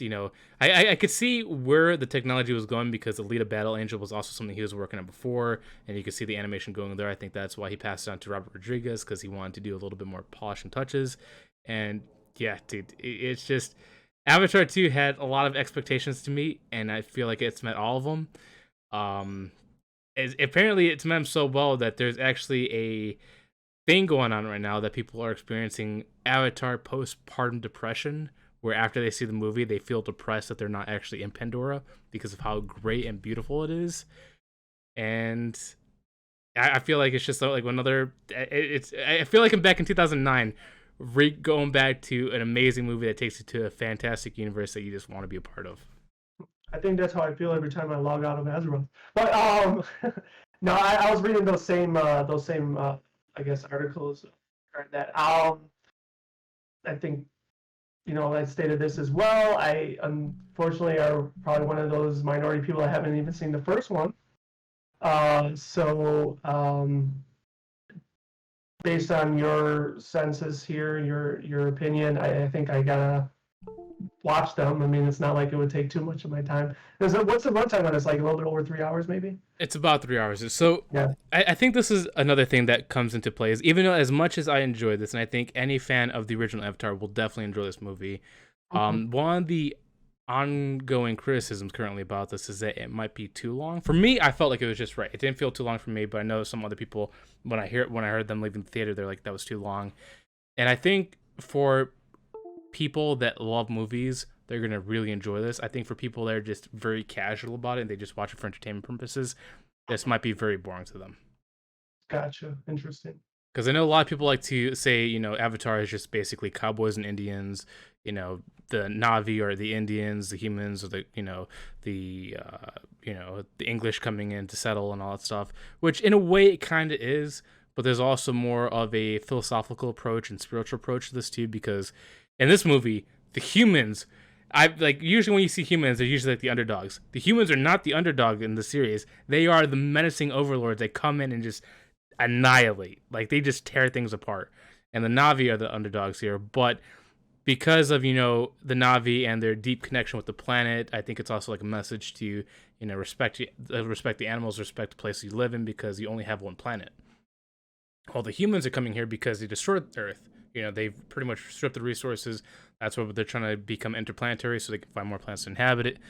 But then you also see more of another line here where everything isn't all black and white. Like as much as the humans are painted as the villains and the Navis are painted as like the just trying to live and survive, you also see some bad Navis in the first movie. This one, I'm not gonna say anything too much for that, but same thing like the first movie. There's also good humans that respect the planet, that just want to learn and for their own education purposes, but then also integrate and be a part of this Navi system that's on Pandora. Basically mixed with the local life. And I feel like it does a really great job story wise, even though people like to really paint it in a weird image of just simple cowboys and Indian stories, because that's not really what I mean. It's a little bit about what it's about, but there's more to it than just that. Gotcha. Um, so is there, how can I put it? Even though this took 10 years, is there a door opening for like a third one, a Well, series, cartoon? so then you mentioned this. The reason why it took 10 years is because he wasn't just making Avatar 2. He was making Avatar 3, 4, and potentially Avatar 5. Oh, okay. So that's the reason why, now because he spent all that time making this, Avatar is going to release yearly now. Like Avatar 3 is going to release next year, and then Avatar 4 is going to release the year after that, Cool. because he really wants to get this out there. And supposedly, I don't know how true this is, but according to some news articles that I seen in some tweets, people that seen the screenplay or the script for Avatar 4 were just blown away in how how it was written, and saying like this might be the best thing ever made in like cinematography or like story wise.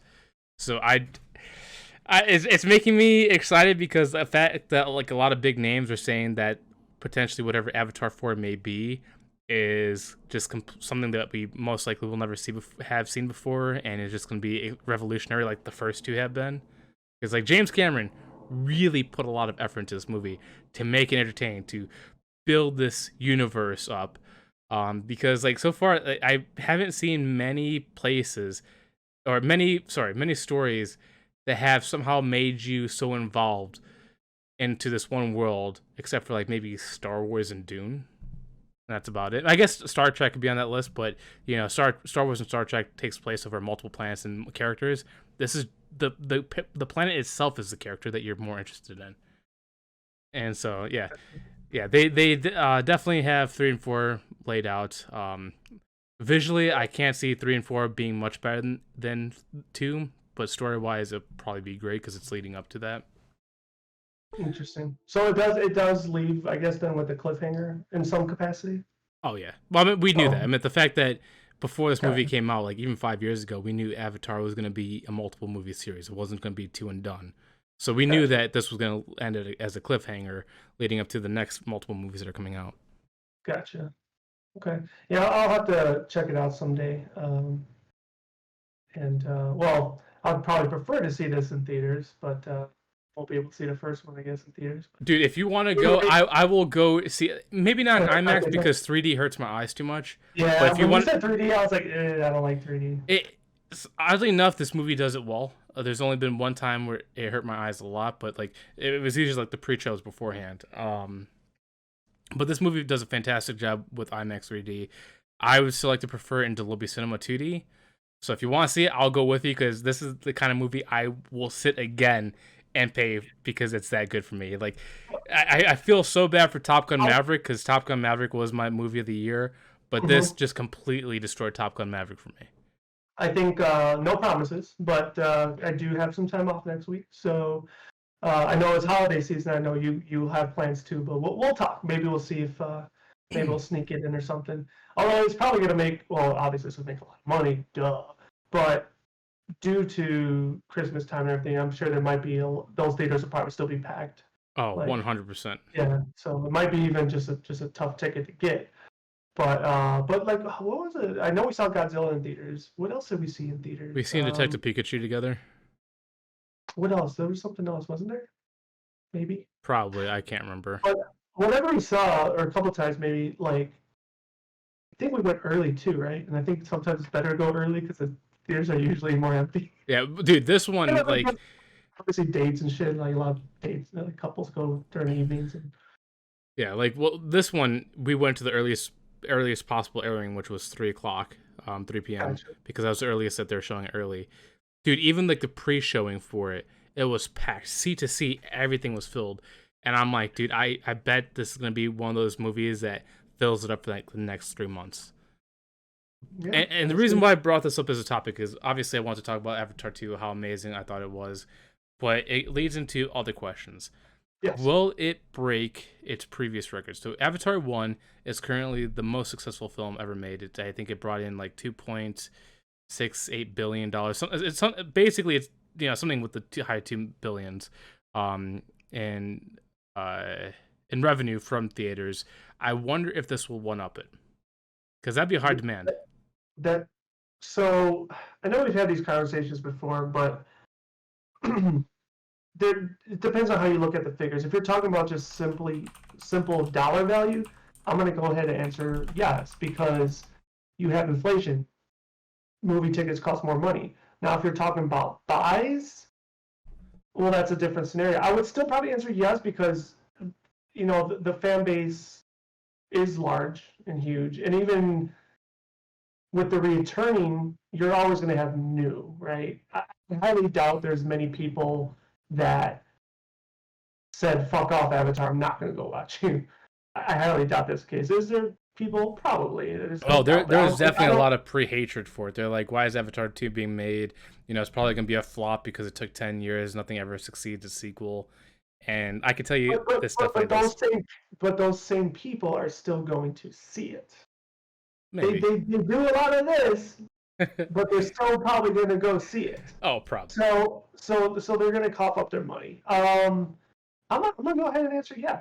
So you think it's going to surpass its original lifetime gross of $2.9 billion? Yeah, but here's the thing, though. A couple things. You said specifically that's just movie. Yeah, theater sales. Theater sales, not post DVD sales, et cetera, et cetera. Okay. That would still be number one, though, because it's the most bought movie of all time. Even in that regard. But I'm just talking about gross sales right now from theater. I just want to clarify. But also with part one, correct me if I'm wrong, they did also do re-release. Right? I don't think they did. I mean, I could be wrong. They might have. But I know Avengers Endgame, that's the second highest grossing film of all time in theaters. And they really re-released that movie 4 or 5 times just so they could try to overtake Avatar. And even with those 5 re-releases, it was still off by 2 billion. Or sorry, 200 million. Gotcha. Yeah. I'll still say yes, and like I said, the main reason I'm saying yes is because due to movie ticket pricing increasing. Yeah, and I think also because now too, Avatar is owned by Disney, and we all know Disney loves their money, and because Avengers Endgame was the first movie that's been re-released so many times in theaters, I think they might try to push that bar again with Avatar 2. Like, if it doesn't succeed the first release, they'll try to re-release it at least 1 or 2 more times to see if they could overtake it. But yeah, dude, sure. I just need to see how this works because, like I said, as much as I think that this is much better than the first one, and I love the first one, which is saying a lot, I'm really interested in these numbers, which is the first time ever, because usually I don't care about the numbers, because if I like it, that's it. That's all that matters. Mm-hmm. But because this is the highest earning movie of all time, I want to see if it dethrones itself. Yeah, and I think it very much will. So, but only time will tell, because that's not going to happen overnight. So. Yeah. I mean, while I was watching Avatar 2, this also kind of leads into, just looking forward to 2023, because with this, because of Avatar 2 being such a big film, and even if it flopped, it was still going to be big regardless on this opening weekend. There was actually a couple new trailers shown this week. We all knew that Oppenheimer was a movie that was being released, but they didn't show a trailer for it. But because of Avatar 2, they showed the trailer with Avatar 2, and all I can say is Christopher Nolan, I can see why he held it back, because as much as I'm a fan of Christopher Nolan, somehow he's able to up his game every single time, because the trailer that I seen, with Colin Murphy, I believe his name is just incredible. And somehow, from the articles I've read, he was able to somehow replicate the first blast of the nuclear bomb without using a nuclear bomb. So it makes me hype for that movie. Then you also see Indiana Jones, The Dial of Destiny, which I know you asked me before, would that be the potential Top Gun of next year? I think it's going to do extremely, extremely well, but because of Oppenheimer, Avatar 3, I don't think it will be the Top Gun of this year. Well, the only reason why I asked will it be the Top Gun of next year is because it had a previous movie, right? The newer movies wouldn't qualify for that. Well, can it be Top Gun of the year? No, it can't be, because it didn't have a previous movie. That's why I asked that question. Oh, will it be a big sequel? Yeah. I mean, yeah, it's going to succeed because Indiana Jones, it's also Harrison Ford's last time appraising that role, or reappraising. I forgot what the word is. The last time taking that role up again, because after that, there'll be no more of Indiana Jones with him. So they say. I mean, he's what, 80 years old? Yeah, he is up there. I mean, I feel too like it very much will be, but you know how shit goes. Yeah, I mean, I really think, according to what going from what Harrison Ford has talked about, this definitely seems like it's his final one. But that looks like it's going to be a big movie. Mission Impossible: Dead Reckoning is coming out next year, and that's extremely hyped for me. And there's also more movies. Like, I didn't think I was gonna be interested in the Barbie movie, but that trailer also dropped too, and the Barbie movie looked good with Ryan Gosling and what's her name, the girl from Suicide Squad. Harley Quinn. I was Harley Quinn. No, Yeah, Margot Robbie. yeah, Margot Robbie. She's in there, I and call her Harley Quinn. dude, I was gonna say the same thing. That's why I said the girl from Suicide Squad. But she's in there, and dude, the trailer looked good. It looked like something I would watch. Uh-oh.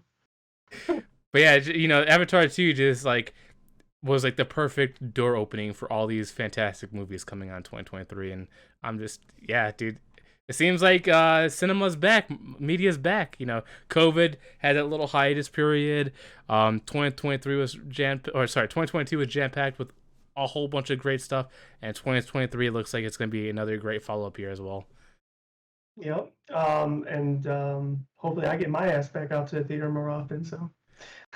Yeah, but yeah, like I said, if you I will for Super Brothers, that's for damn sure. What's up? I said I will for Super Mario Brothers, that's for damn sure. Oh yeah, that's coming out next year too, right? Yep. I think it's April. Yeah, so that's gonna be probably another movie I want to see too. But Mm-hmm. yeah, dude, it's just, yeah. I recommend I recommend go seeing Avatar 2 if they like the original Avatar. You're gonna be in for a good treat. It is a little bit lengthy, but in my opinion, it's worth it. I know you don't have too much. Like length. Yeah, I know you can't really talk about it much because you haven't seen it. But like I said, if you do want to see it, I'll go back to the theaters with you and see it in Dolby Cinema. But yeah, 2023 is looking like a great year for entertainment. Awesome. So everybody out there, let us know your thoughts on what you're looking forward to. Maybe it doesn't even have to be next year. Maybe it could be 2 years from now. But yes, and if you see Avatar 2, let me know if you liked it or hate it. There you go. Let Josh know. Give him the dirt. So that is our final topic for episode 16 of the Out of Mana podcast. So please check us out on Spotify, Apple Podcasts, YouTube, all those if you like. Listen to us 3 times. That'd be awesome. No, you don't have to do all that. But definitely seek us out on any of the platforms and show us some love, show us some support. Let your friends and fam know. And anything else you want to add to that, Josh? Yeah, just if you're on Apple or Spotify, rate the show if you enjoyed it. Even if you didn't enjoy it, rate the show 1 star. We want to know how we can improve and get better. What you enjoyed, what you didn't like. Also, let us know on the topics we talked about. But I think the Real Shicey definitely covered everything. Awesome. Alrighty, so hopefully you join us next week. And we will Christmas. Next week. Christmas doesn't exist in our lives, so we'll be here. You'll get an episode. Yeah, we're gonna do a Secret Santa, but we already know who our Santa's gonna be. Exactly. All right, well that's it. Peace. All right, sign out. Peace.